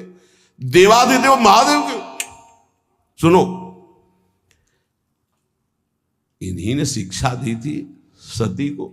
ऐसे बौरे पति मिले, आग में जाके शरीर भस्म करना पड़ा। इसलिए हम तुम्हें बता रहे हैं कि बहुत सुंदर दूल्हा हम देख के आए हैं। हम जान गए थे कि तुम तपस्या कर रही हो। हरि का नाम सुना है, बैकुंठ में रहते हैं, बहुत सुंदर हरि है। यदि उनका आप वर्ण कर ले तो सुखी हो जाएंगे। बैकुंठ राजधानी, अब आभूषण उनके क्या कहना, पार्षद सही। ऐसे शिव जो चिता की राख लगाते हैं, सांपों की माला पहनते, मुंडों की माला, सांप का जनेऊ, बाघंबर, हमें तो पसंद नहीं आए। और हमारी बात मान लो, ऐसे के पास स्त्रियां टिक नहीं सकती जिनके घर नहीं, आभूषण नहीं, धन नहीं, कोई भोग सामग्री नहीं, उदासीन, उनको किसी से मतलब नहीं। तो सुनो, हमारा विचार स्वीकार कर लो। अति सुंदर सुचि सुखद सुशीला, गावहि वेद जासु जस लीला, असबर तुम्हि मिलावब आनी। बहुत सुंदर त्रिभुवनपति, बड़े सुशील गुणवान, जिनका यश वेद गाते गाते अघाते नहीं है, कोई दोष नहीं, सद्गुणों के समुद्र, लक्ष्मीपति, वैकुंठाधिपति। तुम्हें कुछ नहीं करना, हाँ बोलो, वो आएंगे, गरुड़ पे बैठाल के ले जाएंगे, तपस्या करने की जरूरत नहीं। पार्वती जी बहुत हंसी, सुनति बिहसी कहा वचन भगवान। अच्छा अच्छा अच्छा, आपने ठीक कहा कि पर्वत से हमारा प्रादुर्भाव हुआ है, इसलिए आपको यह भी पता होगा कि पर्वत बहुत हठीला होता है, जहां डटा है वहीं डटा रह सकता है। सुनो, पर्वत से सोना भी उत्पन्न होता है, जो आग में जलाने पर भी अपना तेज बढ़ाता है, घटाता नहीं। तुम मेरे गुरुदेव के प्रति ऐसा बोले कि वो जिसको उपदेश करते हुए उसका घर उजड़ जाता है। तो बसौ भवन उजरो नहीं डरो, पर नारद बचन न मैं परिहरऊं। अपने गुरुदेव के एक भी शब्द को मैं नहीं काट सकती, चाहे मेरा जीवन रहे या ना रहे। बसन हमारा और हमारा भवन, हमारा श्रृंगार, हमारा सर्वस्व, ये मिले या ना मिले, पर हमारे महादेव जी मुझे मिले। तुम आभूषणों की, वसन भूषण की बात कर रहे हो, ग्रह की बात कर रहे हो, पद की बात कर रहे हो। गुरु के बचन प्रतीति न जेहि, सपने हूं सुगम ना सुख सिद्धि तेहि। एक बात तुम्हें बता दूं सप्तऋषियों, जिसे अपने गुरुदेव के वचनों पर विश्वास नहीं, गुरुदेव का भरोसा नहीं, उसे कभी कोई सुख और सिद्धि कदा प्राप्त ही नहीं हो सकती। महादेव अवगुण भवन विष्णु सकल गुण धाम, जय कर मनुरम जाहि सन ते ही सन काम। आपने बताया कि महादेव में कोई गुण नहीं है और विष्णु समस्त सद्गुणों के धाम है, मैं मानती हूं, लेकिन मेरा मन महादेव जी से रम गया है। अब तो केवल महादेव जी, पहले मिलते हो सलाह करते तो तुम्हारी बात सुनती, अब तो गुरुदेव नारद जी ने जो उपदेश किया वही मैं करूंगी। अब मैं जन्म संभुहित हारा, को गुण दूषण करे विचारा। ये इष्ट निष्ठा होनी चाहिए। अब तो हमारा जन्म आराध्य देव के लिए, अब कौन गुण दोष का चिंतन करे।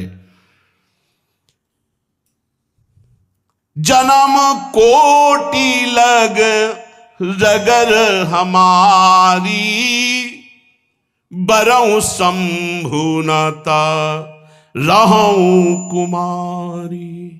करोड़ जन्म लूंगी, अगर इस जन्म में महादेव जी ने मिले तो करोड़ जन्म लूंगी, हर जन्म तप करूंगी, पर हमारे प्रीतम होंगे महादेव, पति होंगे महादेव।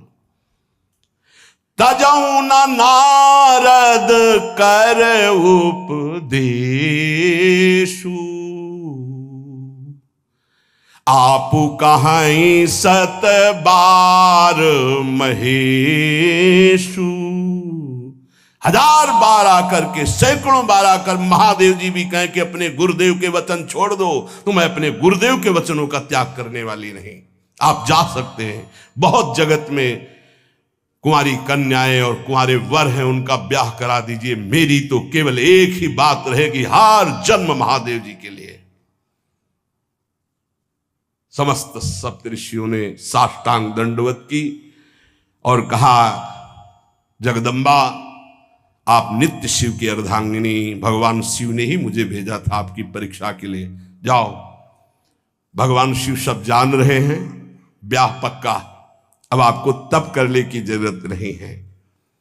तुम माया भगवान शिव, सकल जगत पितुमात, नाई चरण सिर मुनि चले, पुनि पुनि हर्षत गात। प्रणाम करके सप्तऋषि गए, हिमांचल से कहा, सादर अपनी कन्या को लिवा लाओ और ब्याह की तैयारियां शुरू करो। महादेव जी ब्याह के लिए पहले से ही राजी हैं और समस्त देवता ब्रह्मा जी आदि उनके पास जा रहे हैं प्रार्थना करने के लिए।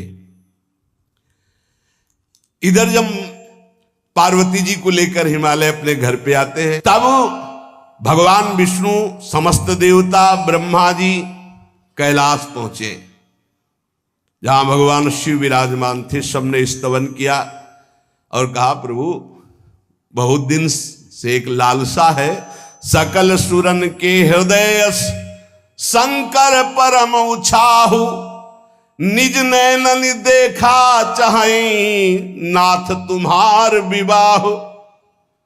भगवान विष्णु, ब्रह्मा जी, समस्त देवताओं ने कहा, प्रभु हम सबके मन में एक उत्साह है, आप दूल्हा हो, हम सब बराती हो, आपका विवाह देखना चाहते हैं। प्रभु ये उत्सव देख ले तो हमारा जीवन सार्थक हो गया, आप हां बोलो। कामदेव के मद को चूर करने वाले आपको दूल्हा रूप में देखना चाहते हैं हम सब। स्वामी का स्वभाव होता है सेवक को सुख देना, पार्वती जी ने अपार तप किया है आपके लिए, आप उनको अंगीकार कीजिए। भगवान विष्णु ब्रह्मा जी की प्रार्थना सुन करके भगवान शिव जी ने कहा तथास्तु, ठीक है ब्याह पक्का। देवताओं ने नगाड़े बजाए, फूलों की वर्षा होने लगी, देवाधिदेव महादेव की जय के नारे कैलाश में गूंजने लगे। सप्तऋषि भगवान शिव के पास आए, कहा प्रभु बड़ी अनन्य है पार्वती जी, आपकी अखंड प्रेम है। हमने बड़ा छल करके उपदेश किया, लेकिन उन्होंने कहा कि मैं नारद जी का उपदेश नहीं त्याग सकती, करोड़ों जन्म लूंगी और हर जन्म महादेव जी के लिए। भगवान शिव जी की आंतरिक वृत्ति जो पार्वती जी की प्रीति की है उसे कोई नहीं जानता। बहुत विरह में रहे, ऐसा न समझे कि देवाधिदेव महादेव जी परम उदासीन है, नहीं। सती जी के वियोग में बड़ी विचित्र दशा महादेव जी की हुई थी।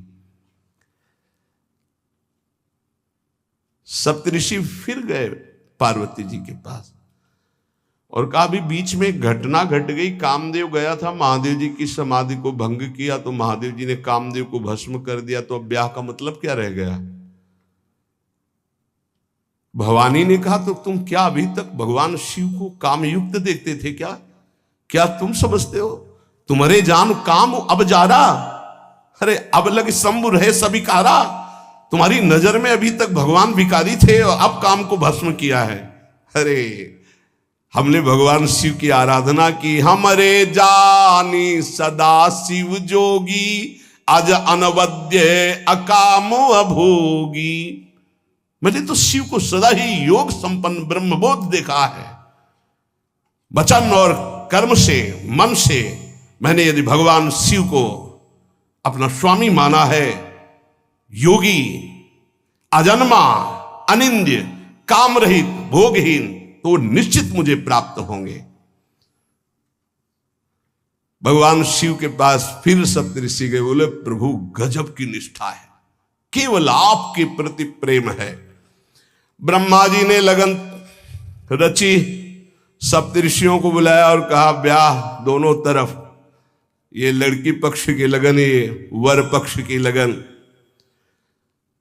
ब्याह तय हो गया, दिन नक्षत्र घड़ी, नगाड़े बजने लगे देवताओं के लिए, सुमन वृष्टि हुई।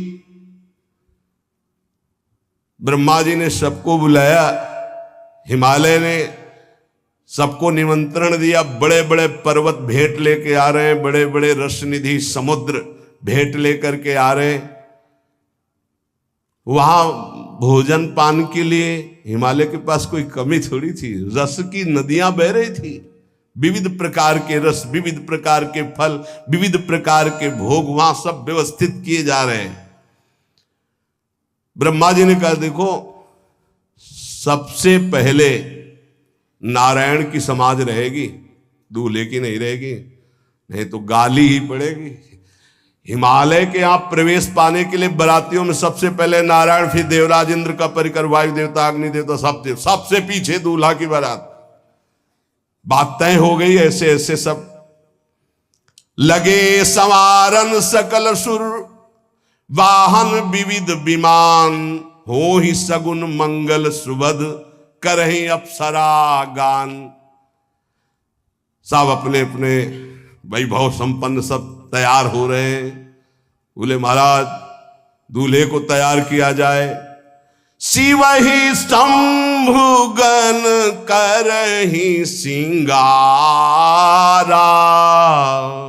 जटा मुकुट अहि मोर संवारा, कुंडल कंकन पहिरे ब्याला, तन विभूति पट के हरि छाला, शशि ललाट सुंदर सिर गंगा, नयन तीन उपवीत भुजंगा, गरल कंठ कपूर नर सिर माला, अशिव वेश शिव धाम कृपाला, कर त्रिशूल अरु डमरु बिराजा, चले बसा चढ़ी बाजही बाजा, देखी शिवहि सुर त्रिय मुस्काही, बरलायक दुल्हनी जग नाही। दूल्हे की तैयारी हो रही भाई, चिता की भस्म, चिता की भस्म, जैसे पाउडर ले गए पहले चिता की भस्म लगाई गई, अब जटाएं बांधी गई, जटा ऐसे त्रिभुवन का विनाश जब करना होता, जटा खोलकर जब तांडव करते तो कोई नहीं बचता। जटाकटा संभ्रमं भ्रमण निलंप निर्झरी, बिलोलवी चिवल्लरी विराजमान मूर्धनि, धगत धगत धगत जो ललाट पट्ट पावके। तीसरा नेत्र मानव विश्व का विनाश करने के लिए उसे पटबंद किए हुए विशाल जटाएं। जटा का तो मुकुट सवारा गया, अब जटा बंद है काहे से? सांप, ये मुकुट सांप, और कुंडल करिया और भूरी भी थी। हाँ, सोने चांदी के लिए डंक मार दे तो बेहोश हो जाओ ऐसे। पहिरे ब्याला, बाजूबंद छोटे फण वाले, है कोई पनिहा कोई दुमहा ऐसे, और ऐसे जनेऊ वासुकी नाग, गले के माला भगवान का विभूत, ऐसा स्वरूप है, और शेर की छाल नीचे, शशि ललाट, द्वितीया का चंद्र, शशि ललाट, ये मुकुट द्वितीय का चंद्रमा, सुंदर सिर गंगा, भगवती गंगा, फवारे ले उठते जटा के बीच से गंगा जी। नयन तीन, माथे वाला बंद है, दो खुले हैं। उपवीत भुजंगा, जनेऊ वासुकी नाग, गरल कंठ, नीलकंठ विष यहां रोके हुए, और मुंडों की माला, हाथ में त्रिशूल, डमरू बंधा हुआ, नंदिकेश्वर पे सवार। बोले ऐसे दूल्हा के लिए दुल्हन तो त्रिभुवन में नहीं मिलेगी, ऐसा दूल्हा दुल्हन का मिलेगी। अच्छा, दूल्हा सज गया, ब्रह्मा जी ने देखा, बोले महाराज आगे आपकी सवारी। नारायण भगवान उनके चतुर्भुज पार्षद, शोभा सुगंध सौरभ, आगे गरुड़ पे सवार, पीछे हंस पे सवार ब्रह्मा जी अपना परिकर, देवराज इंद्र, भगवान विष्णु जी दूल्हे की तरफ देखे, बोले महाराज विष्णु कहा अस बिहस तब बोल, सकल दिशराज बिलग बिलग होई, चलो सब निज निज सहित समाज। कोई भी दूल्हे के पास मत फटको, पीछे रहने दो, सब अलग अलग समाज चलो, नहीं पानी नहीं मिलेगा हिमालय के अगर आगे ये हुई तो। अब तो वर अनुहारी बरात न भाई, हंसी करहियो पर पुरजाई। नारायण ने कहा कि दूल्हा के अनुरूप ही हम सब बराती नहीं भैया, दूल्हा सबसे पीछे, सब बराती क्रम से पहले हम, फिर ब्रह्मा जी, फिर देवराज इंद्र, ऐसे सब। भगवान शिव ने कहा तुम अपने पार्षद सब लिए हो, तो हम बुलाते हैं। श्रृंगी निकाली, जे ही बजाया तो भगवान शिव के पार्षद आ गए। शिव अनुशासन सुनि सब आए, प्रभु पद जलज शीस तिन, जय हो महाराज की आज्ञा करो। अरे बोले विवाह हमारा बहुत दिलों से आओ। घुचप्पा जैसे देखो ना, अगिया बैताल, हाँ अब कैसे शिव के बराती हैं, जरा ये आगे पार्टी तो निकल गई बंदनी। ये जो भगवान शिव ने बुलाया बरातियों को, अपने साथियों को मुखहीन विपुल मुख काहू, बिनु पद कर को बहुपद बाहू, विपुल नयन को नयन विहीना, रिष्ट पुष्ट को अति तन खीना। किसी के एक को मुख नहीं, केवल मांसई का पिंड है, और किसी के पूरे शरीर में मुख है। किसी के एक भी हाथ पैर नहीं है, लुढ़कता चल रहा है, और किसी के बहुत से हाथ पैर हैं। किसी के नेत्र नहीं है, किसी के बहुत नेत्र हैं। बड़ा विचित्र। किसी के हड्डी है तो कोई बहुत मोटा है, कोई बहुत पतला है। तनखीन को अति पीन, पावन को अपावन, गति धरे भूषण कराल कपाल, कर सब सद्य सोनित तन भरे। खरस्वान सुअर सुकाल मुख गन भेष, अगणित को गने बहु जिनस प्रेत पिशाच, जोगी जमात बरनत नहीं बने। पिशाचिनी खून लपेटे नाच रहे, भगवान शिव का विवाह। और भूत और किसी के सुअर के मुंह, किसी के कुत्ता के मुंह, किसी के गधा के मुंह। बड़ा विचित्र भेष भगवान के शिव के पास। नाचहि गावे गीत, कौन अप्सरा गंधर्व नहीं, परम तरंगी भूत हो, ऐसे बच रहा है। ये गान हो रहा, हड्डी है भूत की। भगवान शिव के सामने नाच रहा है, गा रहा। कैसा शोभा होगी। खून लपेटे पिशाचिनी, अगिया बैताल, रोड लाइट, अगिया बैताल, भगवान शिव की बारात। भूत प्रेत बड़े मौजियल, स्वामी का विवाह हो रहा है, खूब छिड़क कर नाच रहे। देख ले तो मूर्छा आ जाए। अब बनी है बारात, तो जस दूल्हा तस बनी बराता। बाजा कौन बाज रहे हैं? कोई गाल बजा रहा है, कोई मुंह बजा रहा है, और बैंड थोड़ी बज रहे। कोई चीख रहा है तो जैसे अलग अलग नहीं, तुरही बज रही, ये बज, वहां कोई बाजे नहीं, सब भूत है। भूत प्रेत पिशाचिनी ऐसे स्वर निकल रहे हैं। अब भगवान शिव चले नंदिके पर सवार होकर, जस दूल्हा तस बनी बराता। हिमालय बड़े उत्सव में है। देवाधिदेव महादेव जी की महिमा हिमालय की पत्नी से नारद जी ने सब सुना रखी है। अब तो जितने भी सुंदर सुंदर सब पदार्थ, सब व्यवस्थाएं, सब किए, हाथ जोड़े खड़े हैं। जगदम्बा जहां विराजमान है, वहां सिद्धियों की कौन सी कमी है। ये हुआ कि जय हो, बारात पधार रही है। सामवेद का गान करते हुए गरुड़ पर विराजमान भगवान नारायण। सब हिमालय वासी ओहो धन्य है, धन्य। यही दूल्हा है, बाराती है। दूल्हा तो भी बहुत है, सुंदर हो गए, सब देख के लुभायमान हो गए। नारायण परिकर सब। पीछे देखा हंस पर सवार भगवान ब्रह्मा जी, चतुर्मुख, वेद सब। दूल्हा पीछे, गांव के नगर के लोग है ना, ये दूल्हा नहीं, सयाने लोग कहते हैं दूल्हा। दूल्हा तो ये तो ब्रह्मा जी है, देवराज इंद्र। ये दूल्हा नहीं, नहीं नहीं, ये दूल्हा नहीं, ये दूल्हे की बाराती है। वो गजब, इतने सुंदर दूल्हे के बाराती, तो दूल्हा तो फिर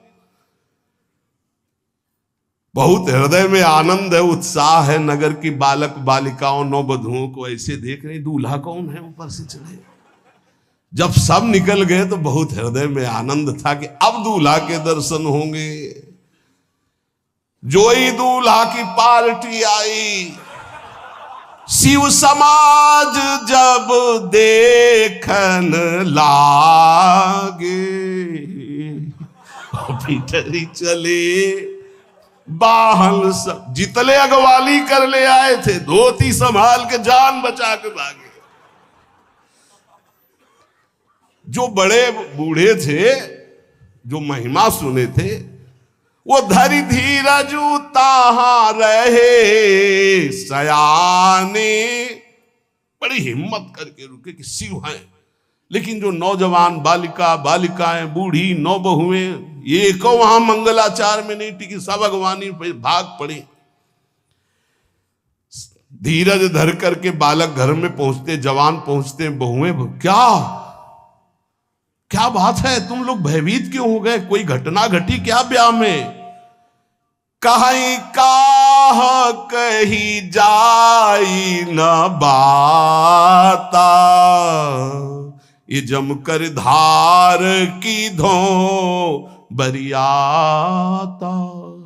बारात है, यमराज की पूरी सेना आ गई है भैया। दूल्हा देखा कैसा, बोले बरु बौराह बस असवारा, ब्याल कपाल विभूषण छारा। देखा है दूल्हा, बरु बौराह, बावरा है। क्यों? बैल पे सवार है, सांप की माला पहले, भस्म चिता की लगाए, मुंडों की माला। अरे पूछो मत, ऐसा दूल्हा।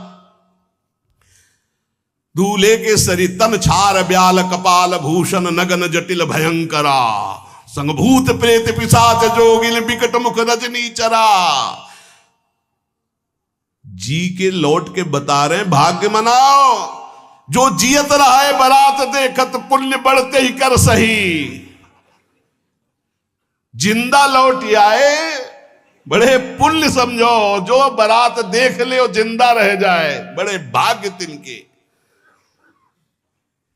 देखी सोमा विवाह घर घर बात सब लड़िकन। सबने कहा कि अगर दूल्हा को बाराती को देख के जिंदा रह जाए तो विवाह देख पावेगा, मतलब जिंदा नहीं रहेगा। जो बड़े बुजुर्ग थे वो समझा रहे, देखो भगवान शिव हैं, ये उनकी समाज है, सबको वास दिलाया गया। अब आरती करने के लिए, सुमंगल गाने के लिए नवीन नवीन स्त्रियां पार्वती जी की माता के साथ आ रही हैं। मैना सोने की थाल है, बड़ा आनंद है दूल्हा का प्रथम दर्शन। और आरती लेके जे भी देखा दूल्हा को, यही दूल्हा है। हाँ, भारी रोष पैदा हुआ कि नारद जी ने बर्बाद कर दिया हमारा घर, हमारी बिटिया सूखे पत्ते खा के इसके लिए भजन करती रही। मैना जी ने पीछे मुड़ के देखा, एक भी नहीं स्त्री थी, अकेले थाली लिए खड़ी थी। लौट के आई, उन्होंने कहा कि सब भाग्य पड़ी। बोले प्राण बचाए, ऐसे ऐसे करिया फुसकार रहे थे। कोई थाली पटक दी, आरती की गई, पार्वती जी को गोद में बैठाला और रोने लगी। बिटिया ऐसे के लिए भजन किए हो, ऐसे के लिए तपस्या किए हो? आंसू भर के कहा कि विधाता की बुद्धि मारी गई, जिसने तुम्हारी जैसी सुंदर कन्या, वो ऐसा बावरा दूल्हा, ये संयोग रचा है। बुद्धि खराब हो गई ब्रह्मा की। कसकीन बरु बौराह विधि जय तुम्हें सुंदरता, त्रिपुर सुंदरी भगवती पार्वती जी। अरे जो फल लगना चाहिए कल्प तरु में, वो बमूर में लग रहा है। ये आज वही दिल उत्सव, ब्याह का उत्सव भगवान शिव। अच्छा तो मेरा निर्णय सुन लिया जाए मैना जी का। अगर मेरी बात नहीं मानी गई तो हिमालय के शिखर से अपनी बेटी को लेकर गिर के आत्महत्या कर लूंगी, ब्याह नहीं होने दूंगी। फाइनल। तुम सहित गिरते गिरो पावक जरो, आग में जल जाऊंगी अपनी बेटी को लेके, समुद्र में डूब जाऊंगी, लेकिन ऐसे बोरे बोरा जो ये बर है इसके साथ ब्याह नहीं होने दूंगी, पक्का। सब रोने लगी मैना जी का आदेश सुनकर। मैना जी कहती, हाय मैंने नारद जी का क्या बिगाड़ा था? नारद कर में काह बिगाड़ा, भवन मोर जिन बसत उजारा। कितना बढ़िया सब चल रहा था। बेटी को उपदेश किया कि वर तुम्हारे शिव देवाधिदेव महादेव बर्बाद कर दिया सब। ऐसा दूल्हा, सच्ची मैं ठगी गई नारद जी के द्वारा, पर अब अपना घर बर्बाद नहीं होने दूंगी। क्या जाने नारद जी बेटी का प्रेम क्या होता है। बांझ कभी प्रसव की पीड़ा जानती है? क्या जाने बाबा जी है हमारी बेटी हो ऐसा दूल्हा। जब देखा कि मां बहुत गुरुदेव को उल्टा सीधा बोल रही है तो उन्होंने कहा माता विचार पूर्वक। जननी ही बिकल बिलो की भवानी, बोली जुत विवेक मृदुबानी।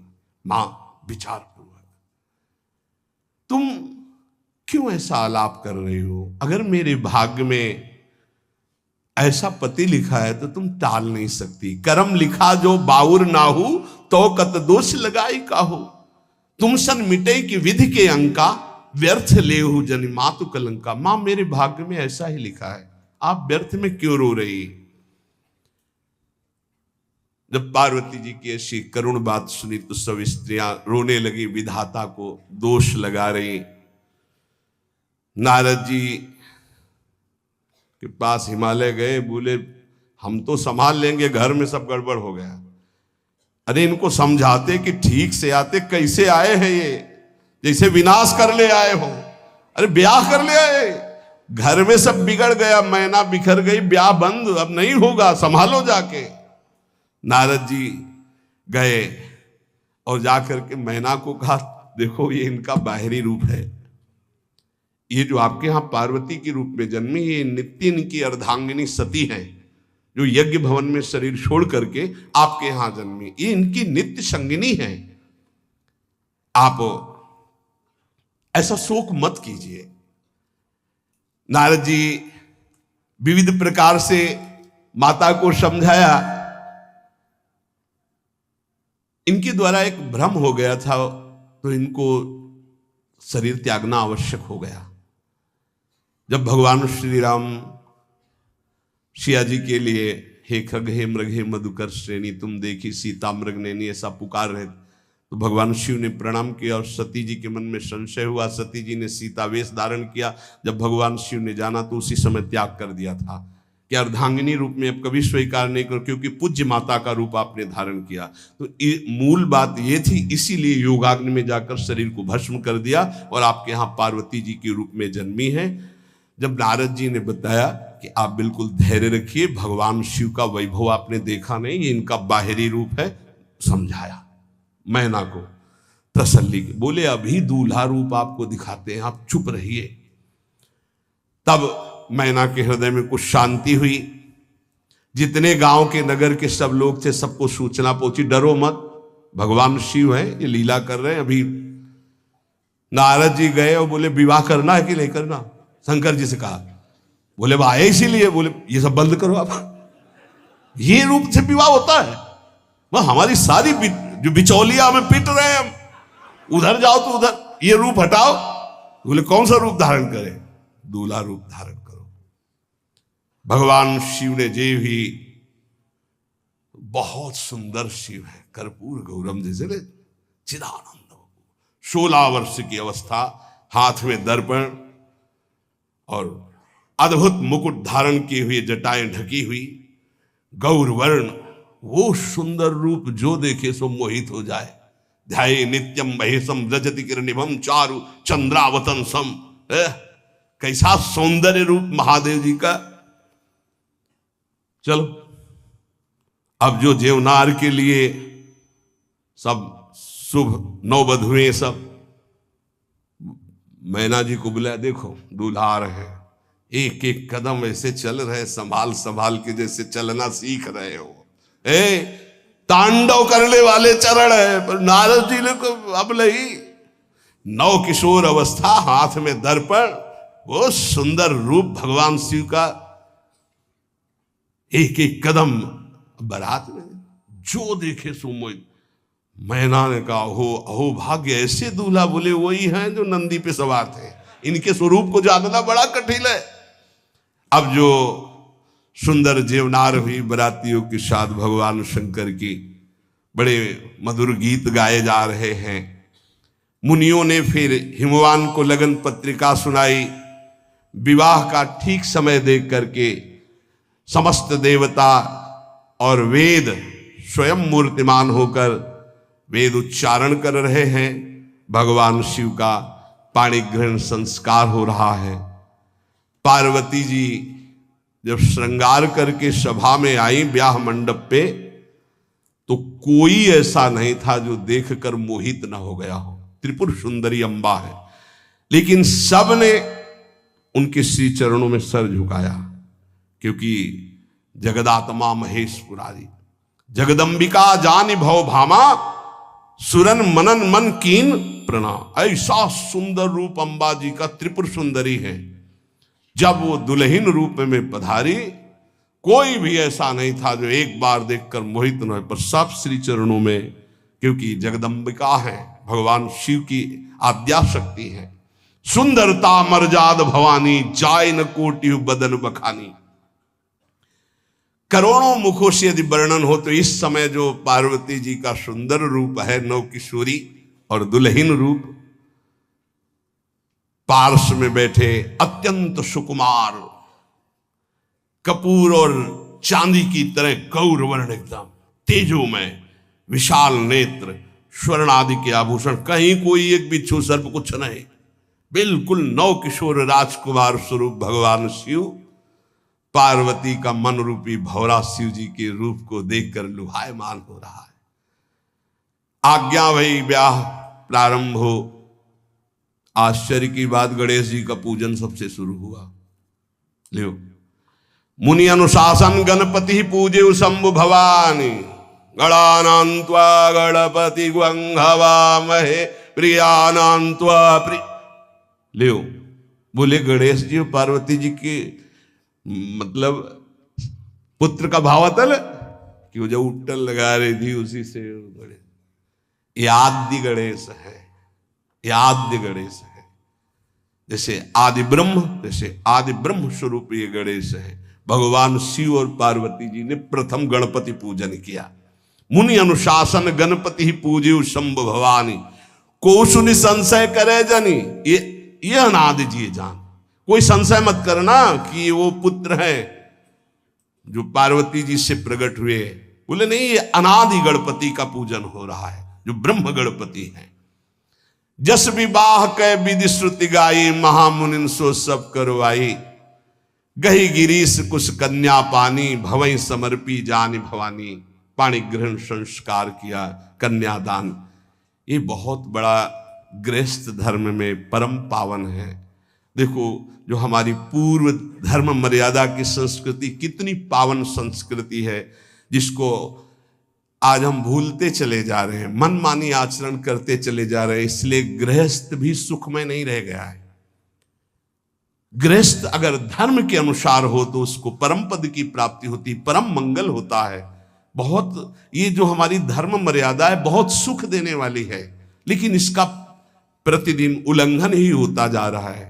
न माता से मतलब, न पिता से मतलब, मनमानी आचरणों से मतलब, जो मन जैसे आवे वैसे बहे, ये हमारी धर्म मर्यादा। देखो स्वयं भगवान कैसी मर्यादा है, पानी ग्रहण कर रहे, कुछ जल मंत्र, ब्रह्म ऋषि साक्षी, फिर पानी ग्रहण। पानी ग्रहण जब कीन महेशा ये हर से तब सकल सुरेशा। वेद मंत्र मुनि बर उच्चरहि जय जय जय शंकर सुर करहि। बाजहि बाजन विविध विधाना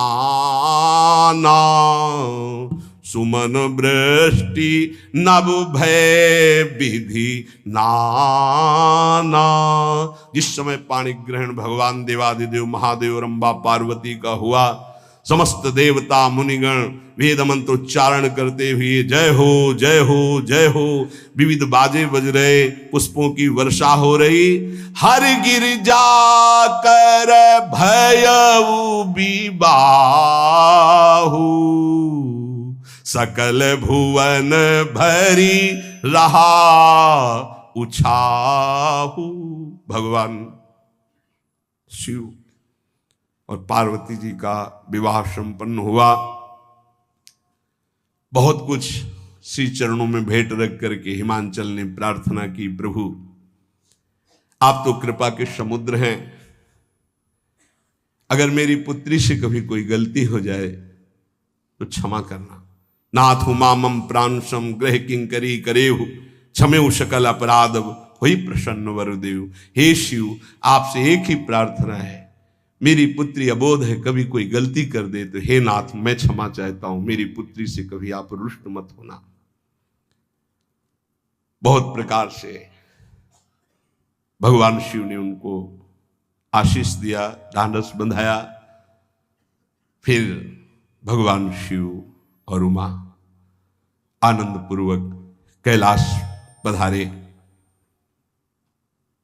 चरित सिंधु गिरजा रमन, वेद न पावहि पारू, बरने तुलसी दास किमि अतिमति मंद गंवार। कह रहे भगवान शिव की महिमा को तो वेद नहीं पार पा सकते। गोस्वामी तुलसीदास जी कह रहे मैं भला उस महिमा को कैसे गा सकता हूं, मैं तो गवार बुद्धि का हूं। भगवान शिव और माता पार्वती जी आज भी अब भी कैलाश में विराजमान है। हर गिरजा विहार नित नयऊ, यही विधि विपुल काल चले गए हो। भगवान शिव और पार्वती का जो मंगल में विवाह सुनेगा, भगवान के चरणों में प्रीति, समस्त पापों का नाश होकर हृदय की निर्मलता, हरिहर में प्रीति निश्चित प्राप्त होती है। क्योंकि ये परम वैष्णवाचार, परम बोध संपन्न जगत गुरु भगवान शिव की लीला हृदय के अहंकार को मिटाती है। ये अहंकार के अधिष्ठात्र देवता है भगवान शिव, और जब तक अहंकार रहता है तो हरि के चरणों में या प्रियाजू के चरणों में प्रीति नहीं होती। सुनहु राम कर सहज स्वभाव, जन अभिमान न राखे काहू। तो भगवान शिव जिस पर कृपा करते तो अहंकार का अपहरण कर लेते हैं और दैन्य भरी भक्ति हरि के चरणों में हो जाती है। इसीलिए भगवान श्री राम अपनी अयोध्या वासियों से हाथ जोड़कर कहा, और एक गुप्त मत सबई कहां कर जोरी, शंकर भजन बिनानर भगति न पावे मोरी। भगवान शिव और पार्वती का ब्याह संपन्न हुआ, आज भी कैलाश में नित्य विहार करते हुए विराजमान है। ऐसे उनके चरणों को प्रणाम करके अपने आराध्य देव के चरणों में प्रीति मांगते हैं। नमः पार्वती पतये हार हार हार महादेव। जय जय श्री राम।